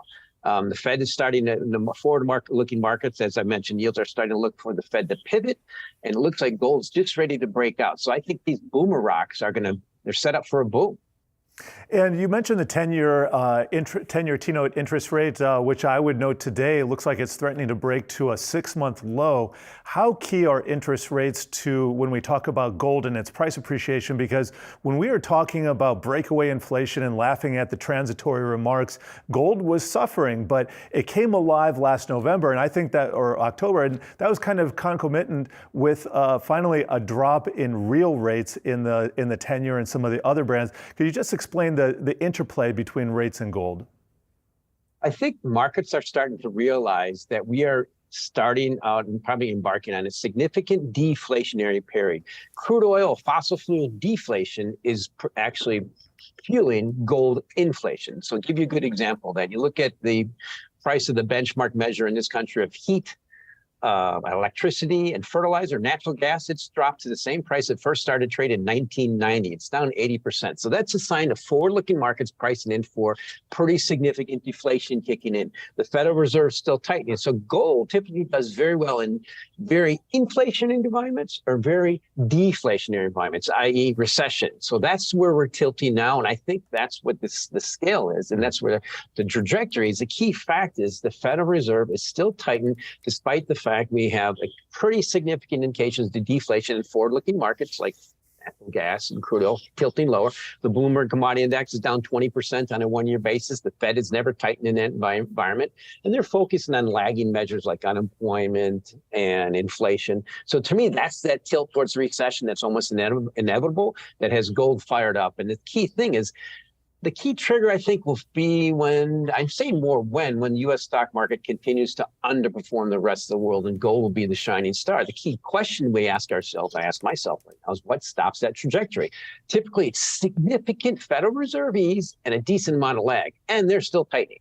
Okay, so if gold is the boomer metal, then what is the millennial metal? Is it, a metal like... Is it lithium? We've heard about all of this focus around some of the other metals that are going to be infused into so many different elements of how chips are created or how it's going to go into automotive practices. All of that considered, what is that new type of metal that people can also be looking into if they're kind of saying, you know what, I'm maxed out in gold? I know you didn't want that answer, but I have to give you the facts. Millennials don't really care about gold. They focus on Bitcoin. The key thing about I look at Bitcoin and gold is that relationship is I'd say is you really can't have some of this old guard gold anymore without some Bitcoin in that space, because Bitcoin is clearly on a trajectory of becoming global digital collateral in a world going that way. Now, it's still a very much risk asset. It's still very new, but the key thing it has, I've never seen in any commodity before, is definable diminishing supply and early days, low adoption, and increasing demand. So to me, in the big picture, that to me is where millennials will look. You look at other metals that maybe potentially have a good upside in the longer term, copper, I would say, but that's more dependent on global economic recovery. In the meantime, we're tilting towards recession. So I look at things like crude oil and copper still heading lower and tilting lower, and OPEC actually might have aggravated that, and gold tilting higher. And I want to get your thoughts on the other gold, Bitcoin here. If millennials and Gen Z are not as interested in gold, definitely interested in crypto. What are your thoughts on the big rise in Bitcoin to multi-month highs here, all the way up to about 28,000 recently? The fastest horse in the race has been one of the best performers this year, and it was one of the worst performers last year, so that's indicative of the fastest horse in the race. But I think it's very much getting towards pretty significant resistance, and I'm very concerned that I fully expect in the long term Bitcoin is going to continue to advance and get to much higher levels. But the problem is right now, I think, is that ebbing tide of we have a significant liquidity contraction going on. If you look at money supply and bank deposits and the Fed's still tightening, and Bitcoin's still risk asset. So I think it's going to be pulled lower by the stock market going lower into recession, and then eventually come out ahead and trade more like bonds and gold. But right now it's a bit lofty, it's a bit pricey, 40% above, let's say it's a 200-day moving average. And it looks like the stock market's just starting to tilt over. So I think at some point we're going to get inflection, but it just can't be that easy. I mean, it was up 70% this year. A bullish long-term and short-term, I'm worried about that ebbing tide pulling it lower. Yeah, it looks like huge overhead supply at 30,000, but we'll wait for that catalyst, won't we? Really appreciate you being here. Bloomberg Intelligence Senior Macro Strategist Mike McGlone. Thank you. Coming up next, cruising back to the New York Auto Show, Dave Briggs has a conversation with the editor-in-chief of Edmunds. Up next.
Heading over to the New York Auto Show, where EVs are a big draw for many visitors. Electric vehicles, they have been steadily gaining popularity in the U.S., making up more than 6% of the national market share last month, according to Edmunds.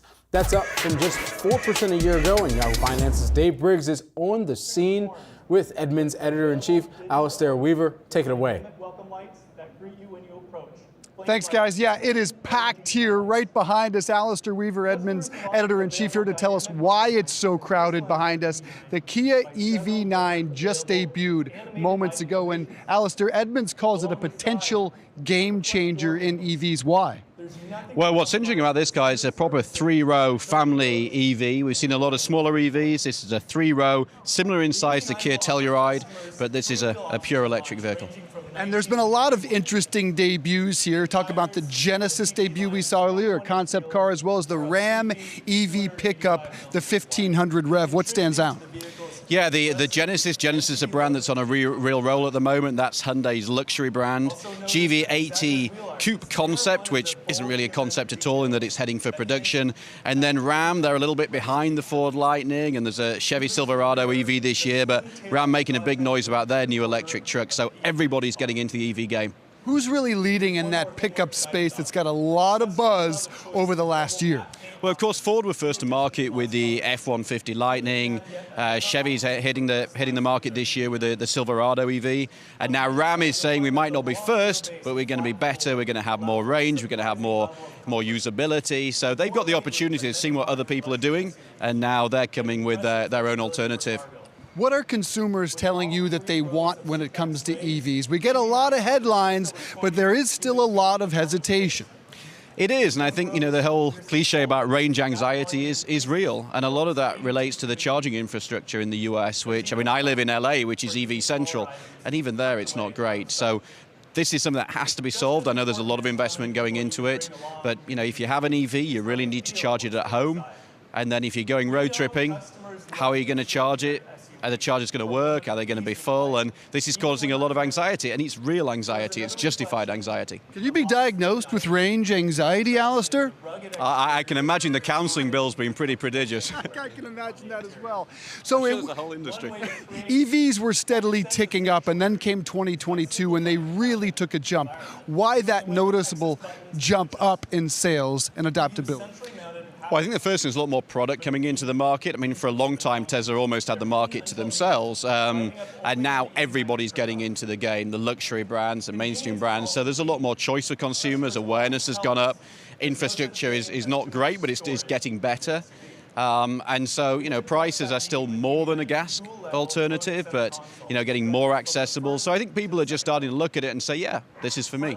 Edmunds says there's about a $12,000 average sticker price gap. How important are gas prices when it comes to the consumer's desire to buy an EV? Did we see a spike when we were north of $4 a gallon? Well, certainly on Edmunds, we see a massive spike in consideration as soon as gas prices go up. We can actually see on our website what people are searching for, and as soon as the gas prices go up, suddenly EVs and hybrids, people start looking. And so obviously it's very state specific with gas prices differing from state to state, but it is a consideration, and what consumers have to do is offset the higher cost of an EV to purchase with the fact that you're going to save a lot of money in fuel costs.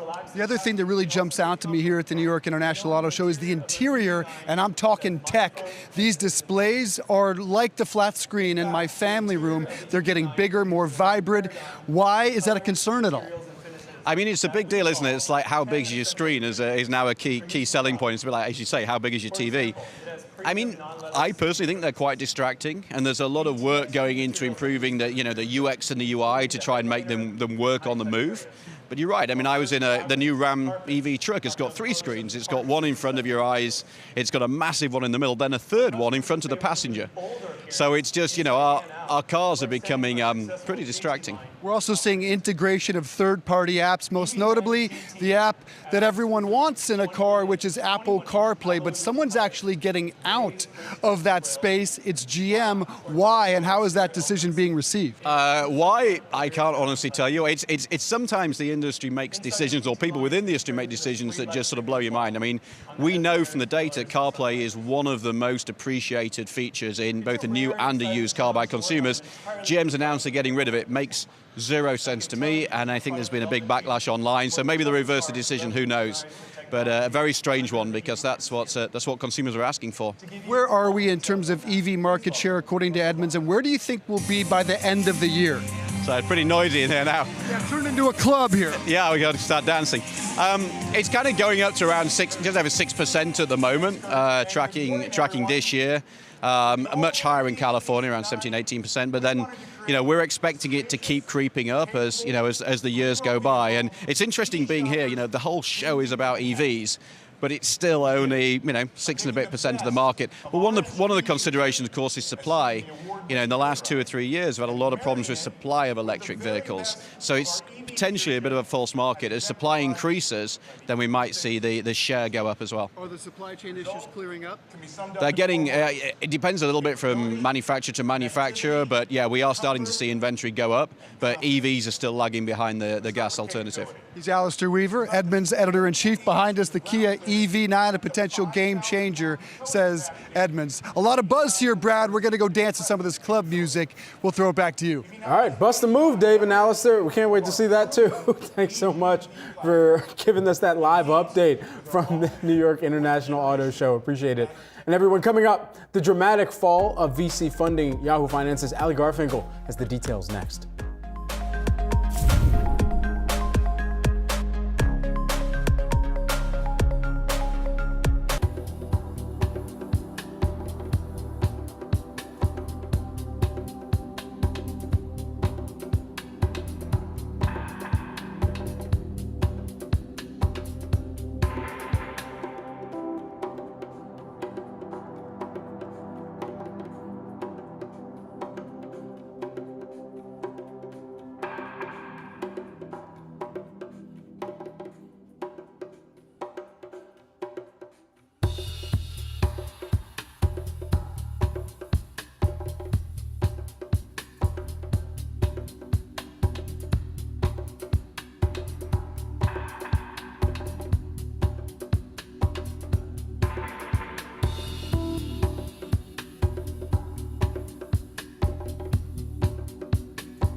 Venture funding felt the pain in the first quarter, according to new data from Crunchbase. And despite a couple of massive deals, global VC funding fell 53% as investors continue to hold on to their dry powder. And for more on what this means for investors as we start up the economy here and for the startup economy at large, let's get to Yahoo Finance's Ali Garfinkel. Ali, what are the details on this funding drought?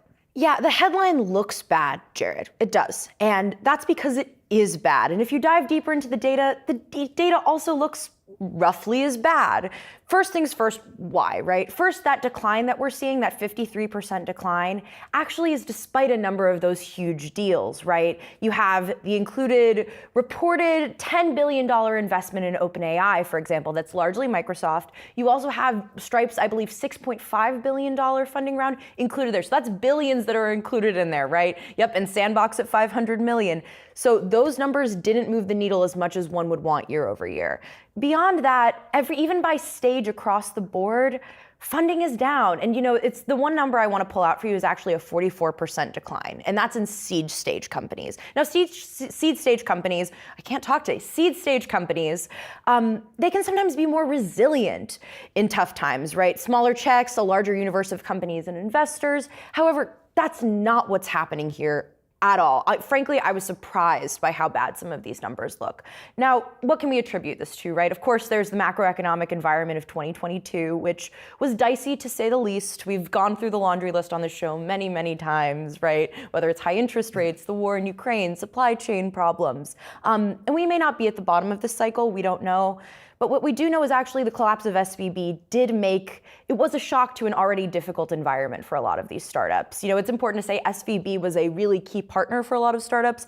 I believe it had more than 20,000 startup depositors with 5 million or less in the bank. Wow. So it's the sort of thing, it was another shock, it was more mounting concerns for these companies. So that said, capital exists, right? The problem is not that capital doesn't exist, right? At the end of 2022, I believe Crunchbase said that it has, private investors are sitting on $580 billion.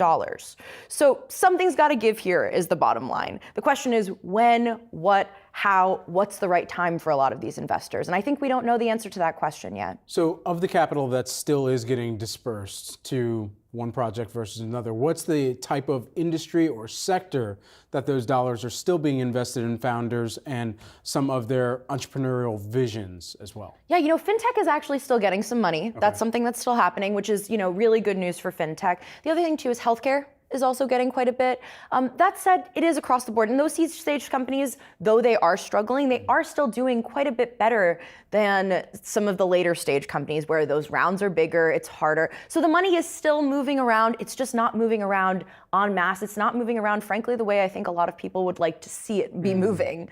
A lot of it right now is what I'm imagining is a bunch of people just sitting with their bags of money waiting for the right time to say, this is when we're deploying capital. That day just very Monopoly-esque. Yes, I don't know why I have a Monopoly vision of it. There's a guy in the top hat making all the decisions. I knew it. It's the best piece. I knew it. That's what I've learned in financial journalism for 5 years. All right, between the top hat and the thimble, those two solid Monopoly pieces. Thanks so much, Ali Garfinkel, breaking this all down for this VC trends that we're going to continue to watch as well. Appreciate it. Also, everyone, keeping up with the world's billionaires. LVMH CEO Bernard Arnault, his net worth surpassed $200 billion yesterday, making him the richest among the ultra-high net worth, according to Bloomberg's Billionaire Index. The French luxury good exec's wealth gains can be attributed to LVMH's soaring stock price, up roughly 25% year-to-date. Growth largely stemming from strong demand for luxury goods. Arnault's financial milestone makes him the third person ever, after Tesla CEO Elon Musk and Amazon founder Jeff Bezos, to attain that level of wealth, according to Bloomberg's Billionaire Index. Arnault also the first person outside of the United States to surpass a net worth of $200 billion, Jared. Yeah, I'll tell you what, when it comes to some of those multi-billionaires, it's really interesting to compare Amazon's, who's in number 2, Elon Musk, and then Arnault, who's, I guess he got there because his luxury goods are appearing and they're being sold through other sites, sometimes counterfeit through the number 2 slot, Jeff Bezos' Amazon. A little bit of interweaving there. Interesting. All right, well, everyone, we're going to continue to track all those net worth fluctuations, but we've also got some great interviews on tap all day here on Yahoo Finance. Dave Briggs, live at the New York Auto Show. We go back to him. He's got some great guests lined up, including the Kia America COO and the Ram brand CEO. Stay tuned for that.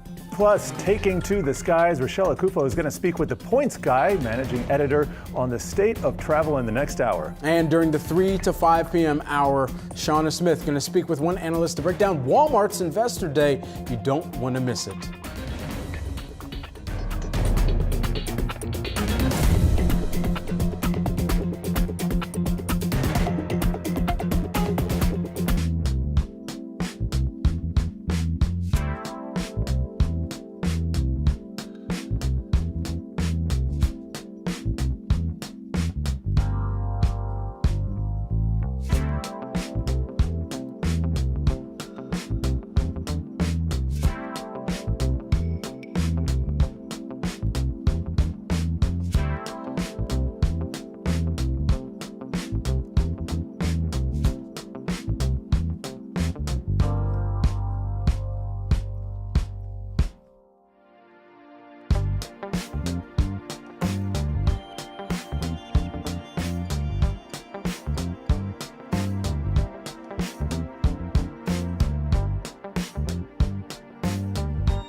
Welcome to Yahoo Finance Live. It's 11 a.m. on the East Coast, 8 a.m. on the West. I'm Rochelle Akutho. Here's a look at what I'm watching this morning. The great divergence. Global central banks aren't exactly on the same page when it comes to rates. New Zealand becomes the latest to break from the pack with a hike as Australia hits the pause button. Food for thought for the Fed? We'll discuss. And shifting up a gear, GM's big EV push is clearly working as it overtakes Ford to become the nation's second best seller of all electric vehicles. Can anyone, though, dethrone Tesla? We'll ask a key voice from the New York Auto Show this hour. And Donald Trump's campaign says it raised over $10 million since news of his charges broke. So how's he doing in the polls? And where does the wider GOP stand on the former Republican Party torchbearer? We'll be taking a closer look next. But first, let's check in on the major indices. We saw some selling action picking up here. Now, all three major indices in the red here, especially after we got that ADP private payrolls data showing that there is a cooler labor market and the Fed might be perhaps needing to put the brakes on. We see here the Dow there, down just slightly though, about 14 points. Taking a look at the S&P 500 there, down 0.6%. The tech-heavy Nasdaq there, down the most though, down about 1.5% so far this morning. Let's also check in on the Treasury market action as well. See how those yields are doing. We see there the 5-year down more than 2% on the day. The 10-year losing about 1.5%. These longer-term 30-year yields down, at least to a lesser extent, down about 0.5%. Right, well, let's turn now to a story that all investors are laser focused on, interest rate expectations. New Zealand Central Bank announcing a bigger hike than anticipated, but saying that the peak is near. Now, this is in contrast to Australia's central bank, which paused hikes altogether. All this, of course, amid the steady rises in Europe and the US. So here with a deeper dive into the central bank policies worldwide, we have Yahoo Finance's Jennifer Schonberger. Hey, Jennifer. Hey there, Rochelle. That's right. Australia's central bank breaking with other global central banks around the world and pausing interest rates, even as inflation remains high in Australia and around the world. Tuesday, the Reserve Bank of Australia maintained its benchmark interest rate at 3.6% after 10 consecutive increases that have seen its policy rate rise by 3.5 percentage points since last May. Though the RBA did say its pause could be temporary and there could be rate hikes resumed if price pressures intensify again. All this as neighboring New Zealand central bank surprised economists today with a 50 basis point rate hike. Australia's decision, which follows the Central Bank of Canada to hold rates, shows the divide with central banks in the US and Europe as the Federal Reserve, Bank of England, and European Central Bank all raised rates at their last policy meetings despite broadening stress within the global banking sector. Australia more focused on avoiding a recession and taking a pause to see how its rate hikes filter through its commodity-rich economy. In fact, the RBA recently estimated that less than half of the interest rates that it has done over the past year have taken effect in the economy. It expects the remainder of that to feel the full force of its tightening in the coming months. Of course, time will tell. A debate that is ongoing. Rochelle? Indeed. Strange times we're certainly at the moment. Jennifer Schonberger there for us. Right, well, central bank moves and a gloomy outlook may cause some market headaches, but some investors might be in a risk-on mood. JP Morgan Asset Management releasing its guide to the markets. Joining us now, David Liebowitz there, global market strategist at JP Morgan Asset Management Global Market Insights team. Thank you for joining me this morning, David. So, a lot of people wondering, as you look at some of these different movements from different central banks around the world, is it an easier fix for the US Fed to be too hawkish and have to pare back versus being too dovish and then risking having to re-raise rates?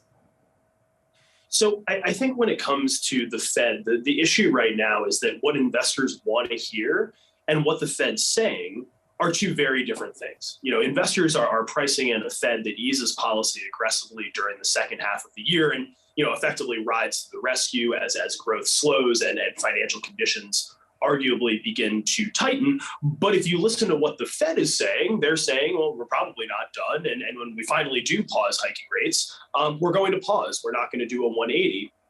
and begin to cut. And so, when we think about the risk here, taking the over or the under on the Fed, I think that the risk is that the Fed doesn't do enough and needs to re-engage later on this year. My base case view is that the Fed is going to continue going here, get rates north of 5%, and then leave them there until something breaks in a way that they are unable to ignore. And I think that is the better policy, because if the Fed has to re-engage with rate hikes later on this year due to a premature pause, that really means two things. On the one hand, it means that inflation has continued to become ingrained in the U.S. economy. And on the other hand, it's going to be very disruptive to financial markets, who may have begun to feel that they were finally out of the woods. I mean, this is a tough picture for the Fed. I mean, we're getting this cooler data in today from the ADP payrolls on top of what we saw with the JOLTS data as well. And then when you think of the tighter lending conditions after the SVB fallout as well, how tough is it going to be at the next meeting for the Fed to really justify staying the course at the moment? So a couple of things there. One, when we think about what's happened in the regional banks, it feels very idiosyncratic. The banks that have come under pressure have come under pressure for very specific reasons. But to your point, we may now be in a world where the market does some of the tightening for the Fed in the form of tightening financial conditions. What I would say here is that if you go to the doctor and you're not feeling well, you don't want the doctor to begin to panic, right? You want the doctor to say, we've seen this before, we know what to do, and have that bedside manner. I actually think that the Fed, not going through with a rate hike at the May meeting would be bad bedside manner. It would send a sense that perhaps there's something bigger going on here. There's something, more wrong than what we've seen over the past couple of weeks. And I actually think that would be more harmful to capital markets and to investor sentiment than the Fed going ahead with another 25 basis point hike, which, by the way, they telegraphed in their forecast. So you can listen to what the Fed has said, or you can speculate about what the Fed may do. I'm going to listen to what the Fed has said and base my investment decisions accordingly. Yeah, and clearly investors still off to the races, not focusing on what the Fed is saying, or at least reading into it more than the Fed is ready to do at this point. I do want to highlight the strength of the consumer. We know that Jamie Dimon brought that up in the annual shareholder letter. And looking at some of the JP Morgan data on that, the consumer balance sheet, consumers more overweight in other financial assets than homes and pension funds. What's your take on that risk on positioning, though, if we're supposed to be seeing all these recession signals flashing?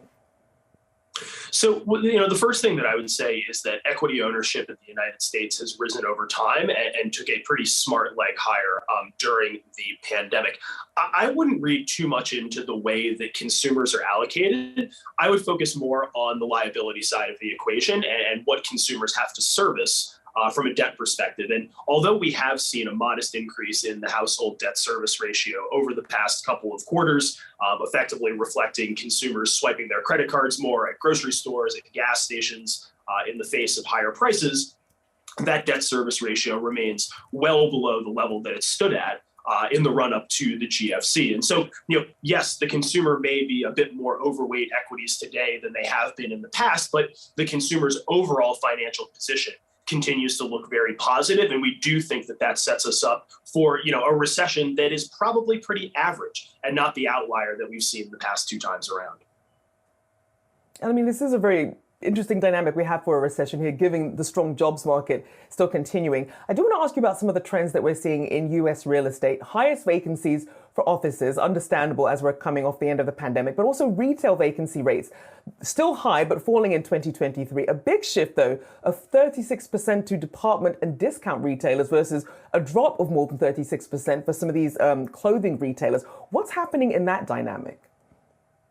So, what I would say about retail is the trends that are playing out are trends that were firmly in place prior to the pandemic. One of the things that we were seeing was that the more successful retail properties were oriented much more towards services and experiences as opposed to the sale of physical goods. I can buy a pack of 3 white shirts and get that delivered to my front doorstep in less than 24 hours. I don't need to go to a physical store in order to purchase items like that, but I can envision a world where, I go to the gym and meet a friend for lunch and maybe, stop at a grocery store on my way home. And that's what is describing the more successful retail properties today. Again, more of an orientation towards services and experiences, less of an orientation towards the consumption of, traditional consumer goods. You also mentioned the office space. We're back in the office as evidenced by where I'm sitting today. Office is going through a similar transition where the offices of the future are not going to be the cubicle farms that, I grew up going to for, 5 days a week, 70 hours a week, so on and so forth. They're going to have more open space. They're going to have more collaborative space, right? They're going to cater more towards in-person interaction rather than individual work. And so what we're seeing are these bigger structural trends playing out in the real estate markets in particular. On the retail side, it's a trend that really began in earnest prior to the pandemic. And in the office side, it's something which I think is going to gain a decent amount of momentum here over the coming years. And as investors sort of look ahead, obviously we're not sure exactly when the Fed is going to pause or pivot. Still a lot to factor in between now and their May meeting. But we saw that the 60-40 asset allocation in people's portfolios, that really did take a hit last year. It was down, I believe, 16%. So far this year, at least year to date, up 6%, most of that driven by this equities rally that we're seeing. What are your expectations for the return of the 60-40 portfolio this year? So in terms of our expectation for the 60-40 portfolio this year, I like to think that it'll be better than last year, which, as you point out, was the worst year for a 60-40 portfolio since 1974. My general thesis is that, bond yields probably end the year lower than they are today. Equities end the year probably around levels similar to where we are today. And so I do think that you'll see, some sort of positive return in the mid-single digits when all is said and done.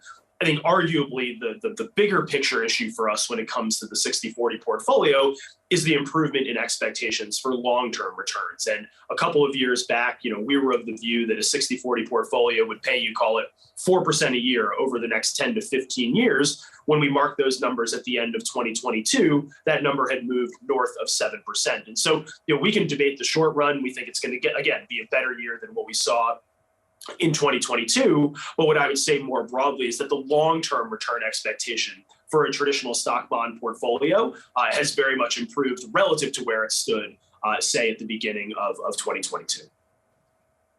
We'll definitely be keeping an eye on that. We appreciate you joining us for your insights, David Liebowitz there, Global Market Strategist at JP Morgan Asset Management Global Market Insights team. Thank you so much. All right, let's take a look at some trending tickers this morning. Artificial intelligence stocks on the move. One stock worth noting is C3.ai. Now, it's under pressure after short seller Kerrisdale Capital accused the company of accounting and disclosure irregularities. You see they're off more than 12%. Right, coming up, shifting up again. GM's big EV push is clearly working as it overtakes Ford to become the nation's second best seller of all electric vehicles. Can anyone dethrone Tesla, though? We'll ask a key voice from the New York Auto Show next.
It was an electric first quarter for General Motors. The automaker outsold Ford in electric vehicles, snagging a second-place spot to market leader Tesla.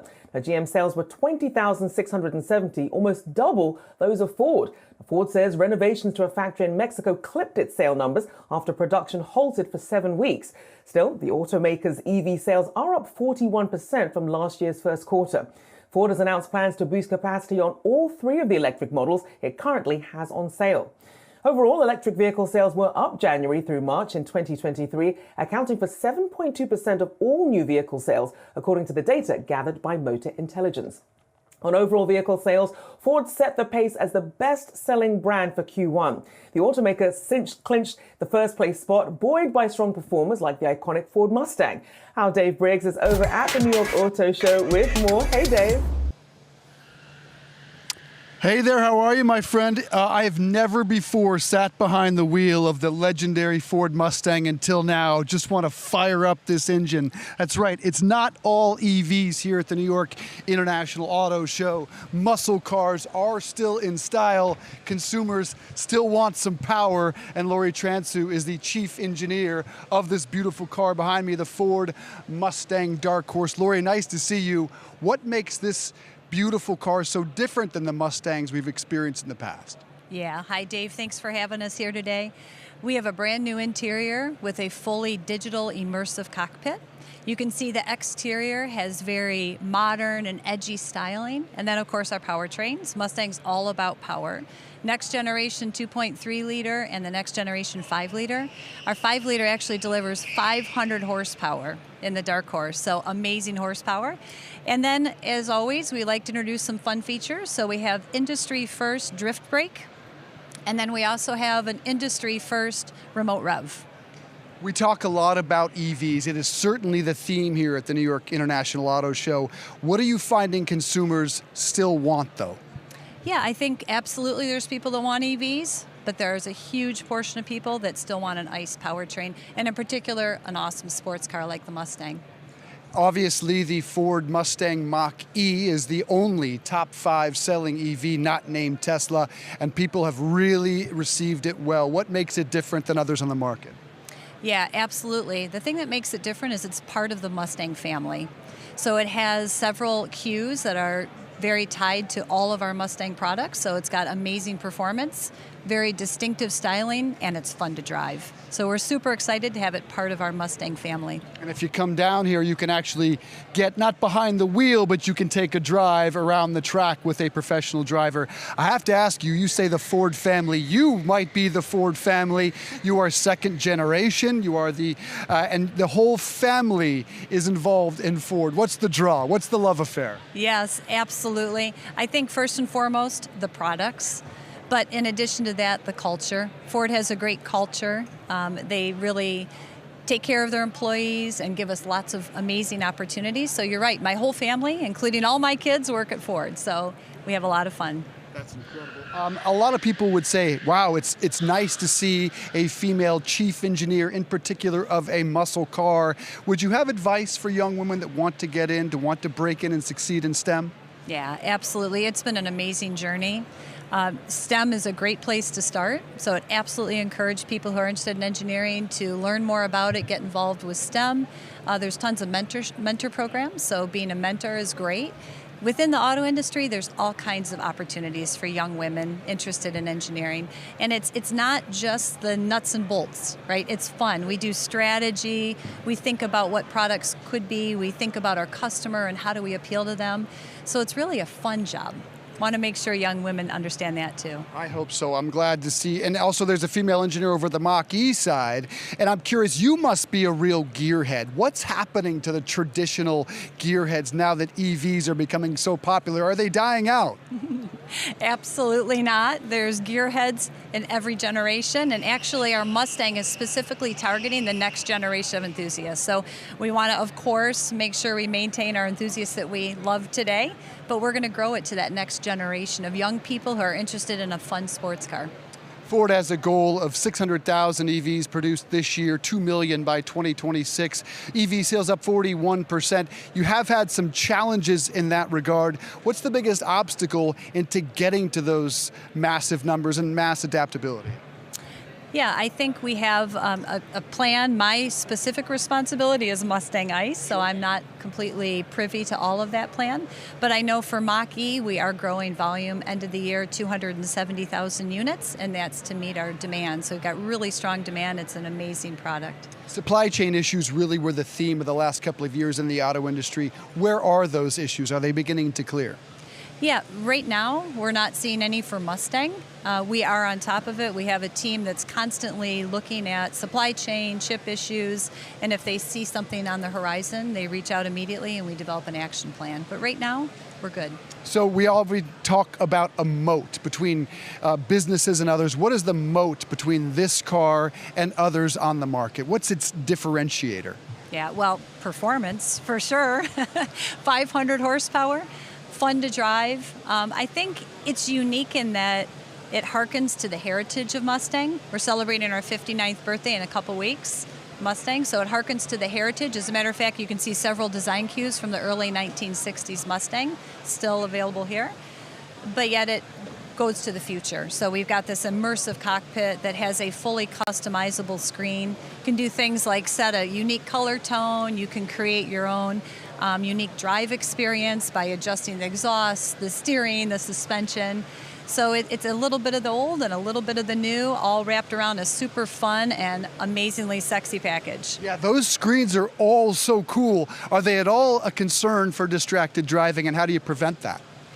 Yeah, not at all. I think that there are certain features that are locked out when you're driving, so things that you can't do when you're driving. And then when you're stationary and you're able to enjoy the screens, there's all kinds of things you can do to customize it and to make it your own. All right, that is the Ford Mustang Dark Horse. Lori Transu is the chief engineer of that program. It is a beautiful car. I'm going to jump back behind the wheel and throw it back to you guys. All right, great stuff. I hope you get to take it out around the track. Be careful, Dave, for goodness sake. A big thank you there to Lori and Dave as well at the New York International Auto Show. All right, coming up, the robots are taking over. Well, eventually. Walmart says it's aiming for 65% of its stores to be automation serviced by 2026. But what happens to the American worker? We discuss next.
It's day 2 of Walmart's investor meeting in Tampa, Florida, and we have Yahoo Finance's Brooke DePalma here with some of the major headlines. Brooke, what are you watching?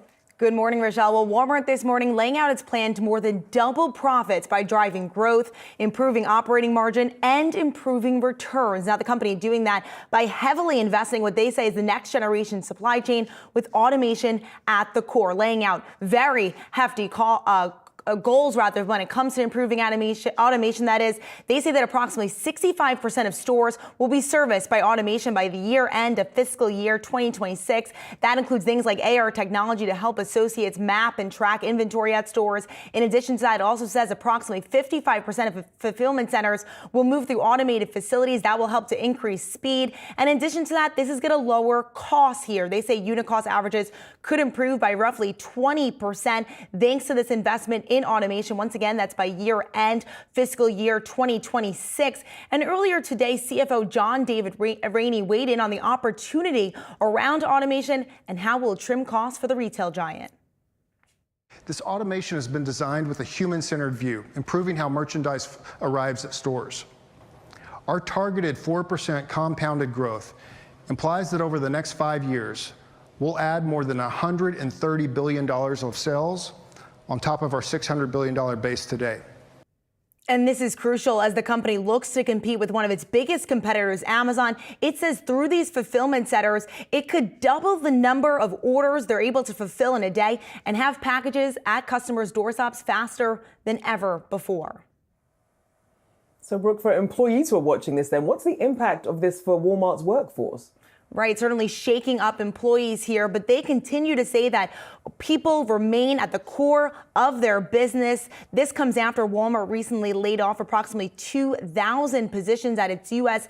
e-commerce warehouses, approximately 5 of those U.S. e-commerce warehouses. But U.S. CEO John Furner saying this morning that automation helps our associates. It results in less manual labor. And over time, we said we'll have the same number of associates, possibly even more, but we'll have a larger business and there'll be new roles that'll emerge that are more technical and they'll pay more. So who this really is impacting is likely lower end paid associates here, what they call employees. He went on to say that automation does in fact increase productivity and reinforces everyday low costs that customers are looking for.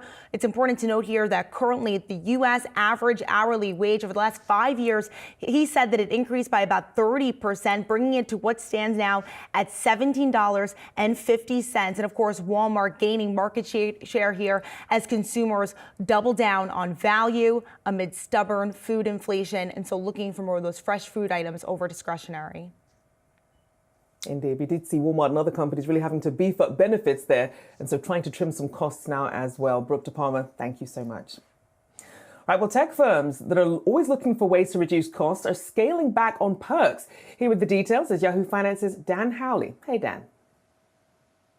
That's right, Rochelle. We're seeing a cutback in some of those really interesting perks that tech companies are offering to their employees. There was a report earlier this week from CNBC pointing out that Google is cutting back on everything from the ability for employees to re-up their devices. We're talking they're going from high-end Apple products and laptops down to Chromebooks if they're not in engineering, to limiting the amount of staplers and tape rolls that are available at printer stations, even cutting back the hours of on-campus cafes.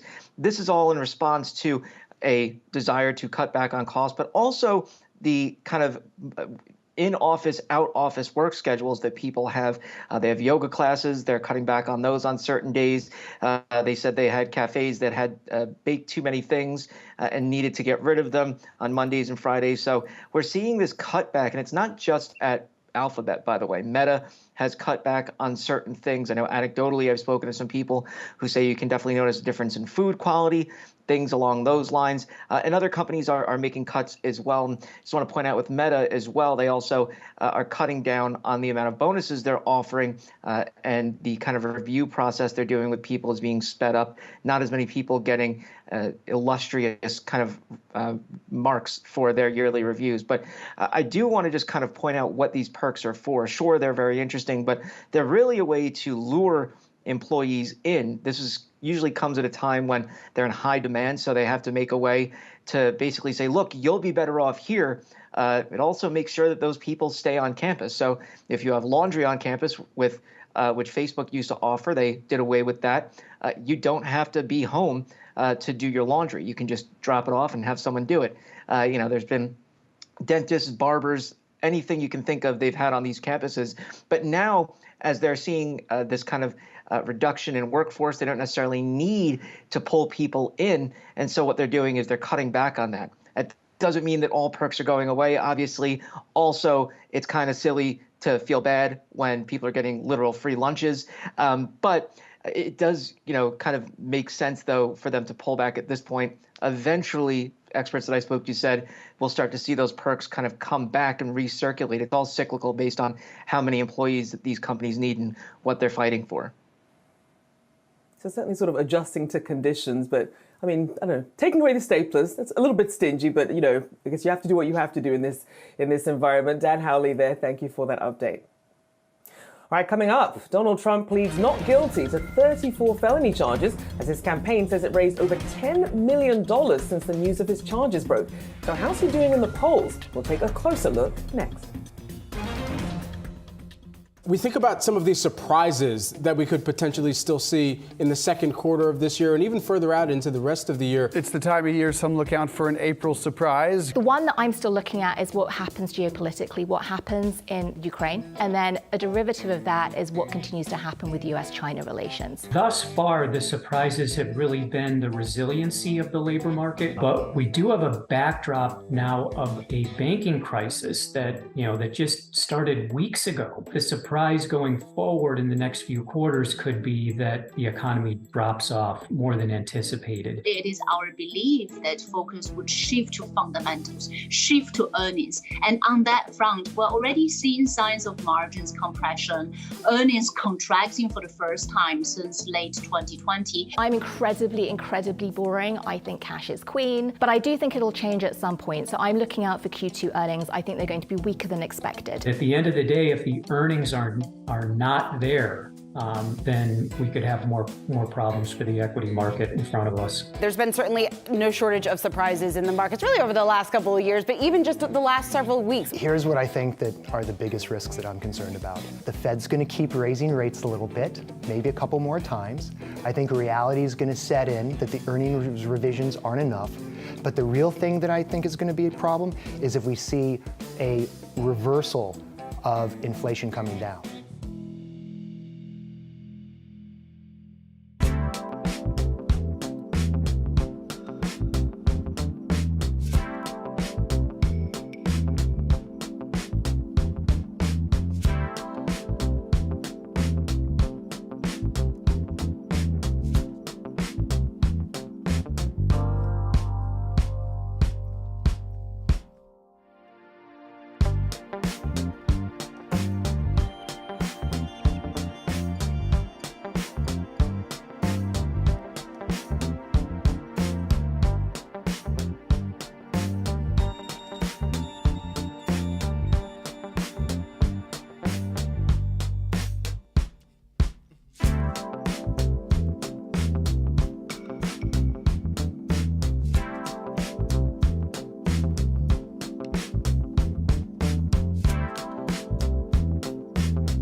Former President Donald Trump could be seeing a boost to his possible 2024 campaign coming from this indictment process.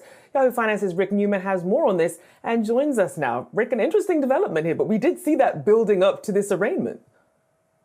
Right. I mean, the conventional wisdom is that these charges help Trump a little bit within the Republican Party and in his effort to get the Republican nomination for 2024. They do not help him as a general election candidate. And in fact, I think you could say possibly the biggest loser in all of this is the Republican Party, because for the time being, it makes it harder to move away from Trump. And why would they want to do that? Well, because he seems unelectable in a general election at this point. I mean, he's less popular than he was when he lost in 2020. We saw a couple of recent polls showing a majority of Americans think that if there are criminal charges against Trump, it should disqualify him from running for president. So in the short term, this strengthens Trump a little bit in the GOP. It does give him the ability to once again, as we've heard so many times, claim he's the victim of political persecution. Apparently, the donations are rolling in. People just want to give money to him when they think the Democrats are after him. I'm not sure I completely understand that, but it is happening. But there's worse to come for Trump. It looks like he is possibly going to face more serious legal charges. He actually referred to that in the angry speech he gave last night when he attacked a prosecutor in Georgia and a federal prosecutor who are looking into possible Trump crimes, but have not even filed charges against him yet. He went after those prosecutors nonetheless. I guess he feels like they're gonna come after him anyway, and he wants to start trying to control the narrative there. So I took that as a tacit acknowledgement that Trump realizes he's got bigger problems down the road. Indeed. I mean, we're seeing some Republican opponents of Trump backing him during all of this, but do you think that stands throughout this case and these charges? I think what's going to happen is I think the Manhattan District Attorney case that was such a big deal for the last couple of weeks, culminating in the media circus yesterday, I think that case is going to go into remission as a news story for a while. I mean, we're not even going to get another court appearance in this case until December, and that is plenty of time for the possible voter fraud case in Georgia and whatever the federal prosecutor Jack Smith, who's looking into the obstruction of justice involving classified documents at Mar-a-Lago. That seems to leave plenty of time for these other cases. And then let's not forget, coming in just a few weeks is a civil case relating to an allegation of rape by the writer E. Jean Carroll that goes back all the way to the 1990s. If Trump loses that case, that's not a criminal case, but if Trump loses that case, that implicitly brands him as a rapist. So I think as his legal woes mount, he's going to lose support from, some of the moderates in the party who are at least kind of looking at these Alvin Bragg charges and saying, doesn't seem like there's a lot of there. Mitt Romney is one of them, some other Republicans. They're not going to be so forgiving in some of these other cases, I think, as we see the charges coming down the road. It'll certainly be tough, though, given the strong support that he does have from some of his most loyal supporters, to see how the GOP manages that. Another issue, the former president's net worth plummeting by around $700 million since last year. What's driving that loss? Yeah, so this is when Forbes does their annual evaluations of billionaires for their billionaire list. They're saying Trump's net worth has fallen by $700 billion, largely because his social media company, Trump Media and Technology Group, which runs Truth Social, the app, they're trying to do this deal as a merger with a SPAC, and that seems to be falling apart. So the value of that has fallen by quite a lot. They're saying that accounts for the $700 billion decline in Trump's net worth. I have a feeling that Trump, as he has done many times before, is going to say, no, that's BS. I'm really worth $5 billion or $10 billion. He always argues with these evaluations and says he's worth more than everybody else thinks. We're certainly taking quite a few hits all around at the moment. Rick Newman there, thank you so much for that update. Yeah. Emerging markets ETFs slightly higher year to date, but with ongoing worldwide volatility, there seems to be some major cracks in the system. Jared Blickery joins us to break down what's impacting the global economy. Hey, Jared. Hey there, Rochelle. And as you can see, I got three things to talk about. Number one is China. Number two is the Fed, and we can expand that really to all central banks. And three is what's going on in India with the Adani Group, and we can expand that to include lots of other securities. And I'll get to that in a second. But first, let's start with the U.S. dollar index. This goes back to about mid-2021, and we can see this huge rise last year. And this has to do with a repricing of Fed hawkishness in the U.S. And because the U.S. has higher interest rates relative to the rest of the world, guess what? Lots of capital flowing into the U.S. to buy our bonds and our risk assets. Well, that accounts for the strength in the U.S. dollar, and that means emerging markets were suffering under that regime. But as you can see, the U.S. dollar has come down since then. It's flagged a little bit. That has provided some support. So if we take a look at the global indices here, and I'm going to give you the year-to-date percentages on the global stock market indices, we can see in the forefront, Nasdaq Composite, that's up 14%. And in fact, most of the markets on the top row, and that will be France, Spain, we have Korea, we have Germany, we have Mexico.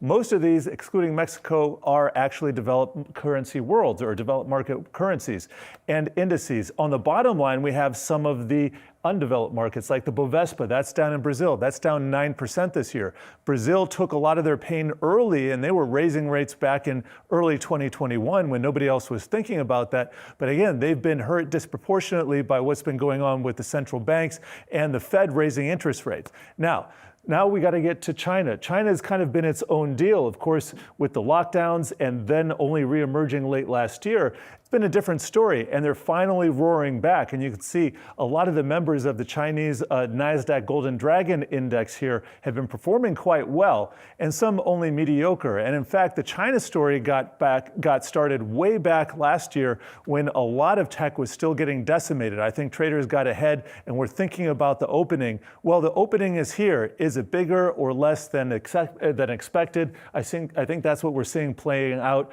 on this stage right here. But you look at some of the commodities markets, gold is surging to new highs right now, or close to new highs. But copper, the industrial metal, that has been flagging. And if I can find HG on here, let me see if I can pull that up. But anyway, the copper metal market, Dr. Copper has been saying, no, we're not necessarily buying the demand turnaround just yet. Finally, what's going on over in Indonesia with that market? There was a huge short report issued on all the stocks that are basically have any affiliated tendencies with the Adani Group, and that is basically a huge part of the Indian stock market. And here's a 2-year view of the Bombay Stock Exchange, moderately off of its highs here. But when you have a huge credit expansion like we had in 2020, 2021, the fiscal reaction to the pandemic, the monetary reaction to the pandemic, huge excesses and imbalance can build up. And if there's any kind of notions of fraud underneath that,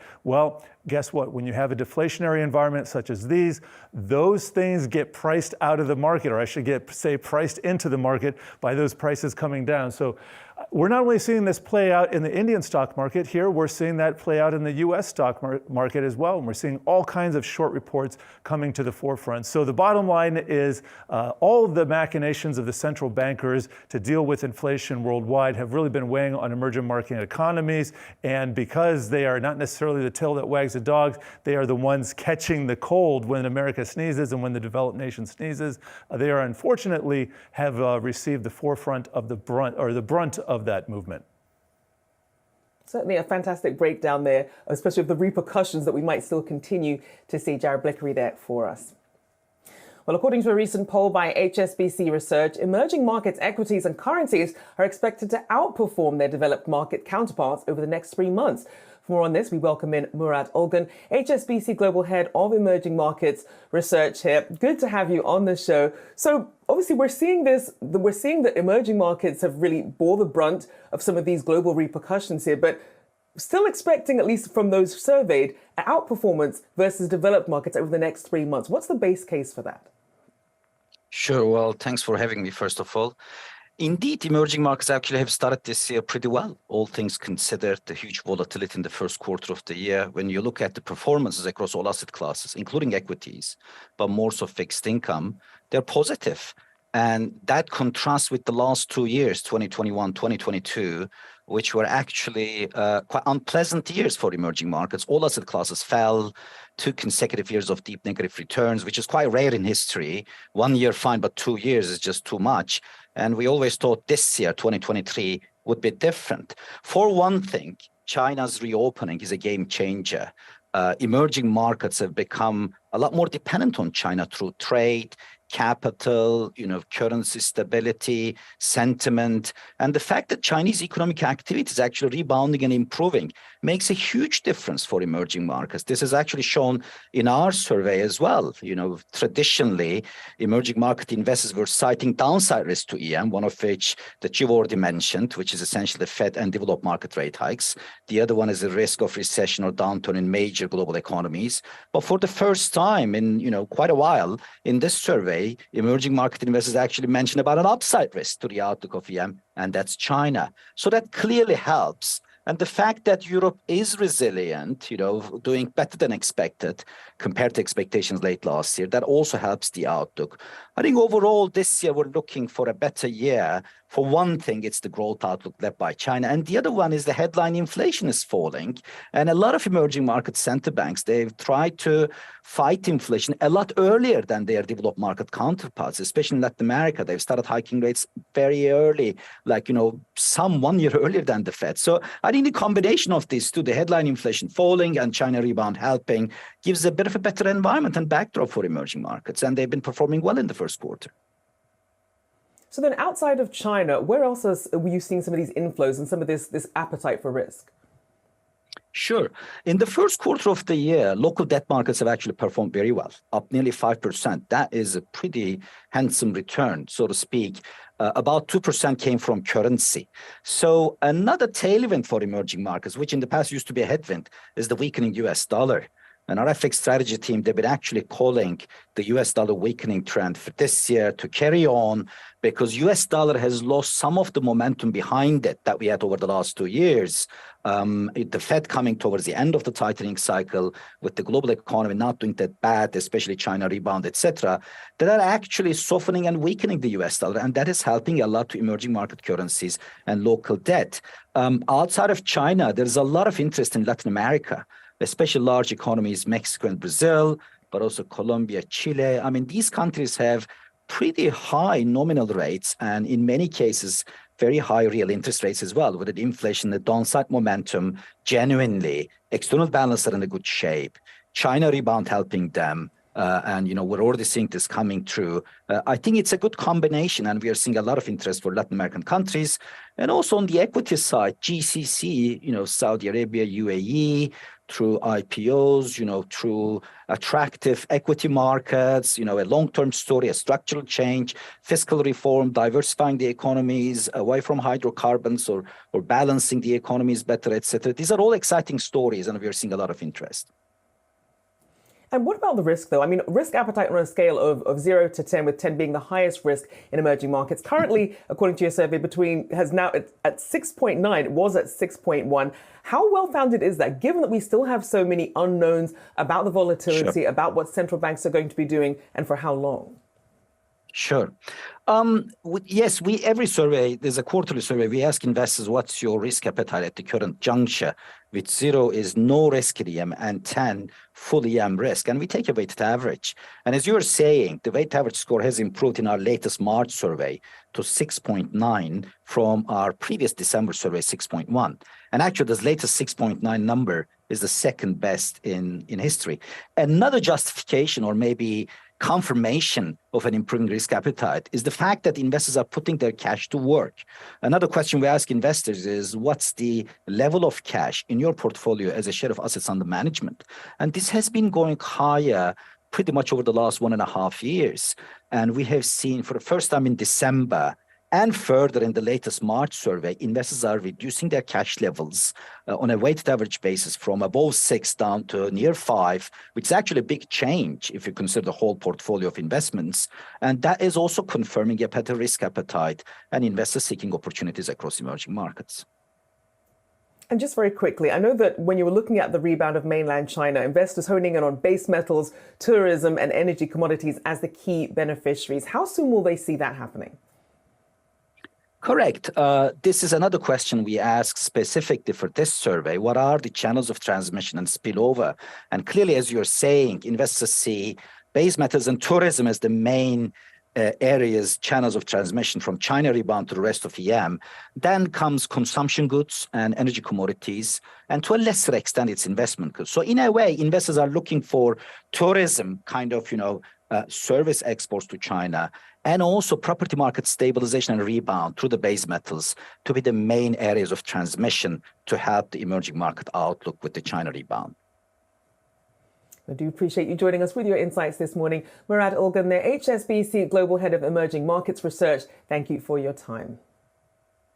All right, coming up, the FAA asking major airlines to slash flights at busy airports as staffing shortages bite. Can we avoid the travel chaos that became one of the more frustrating stories of last year? We'll ask the points guy next.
Spring break travel demand is picking up, and with it, so are the prices of flights and hotels. So where should customers go to save, and what destinations are on top? Let's bring in Clint Henderson, the Points Guy managing editor, to help us answer these questions. Good to see you. So people trying to save a little bit of money. These prices are pretty high at the moment. Where can you find the best deals right now?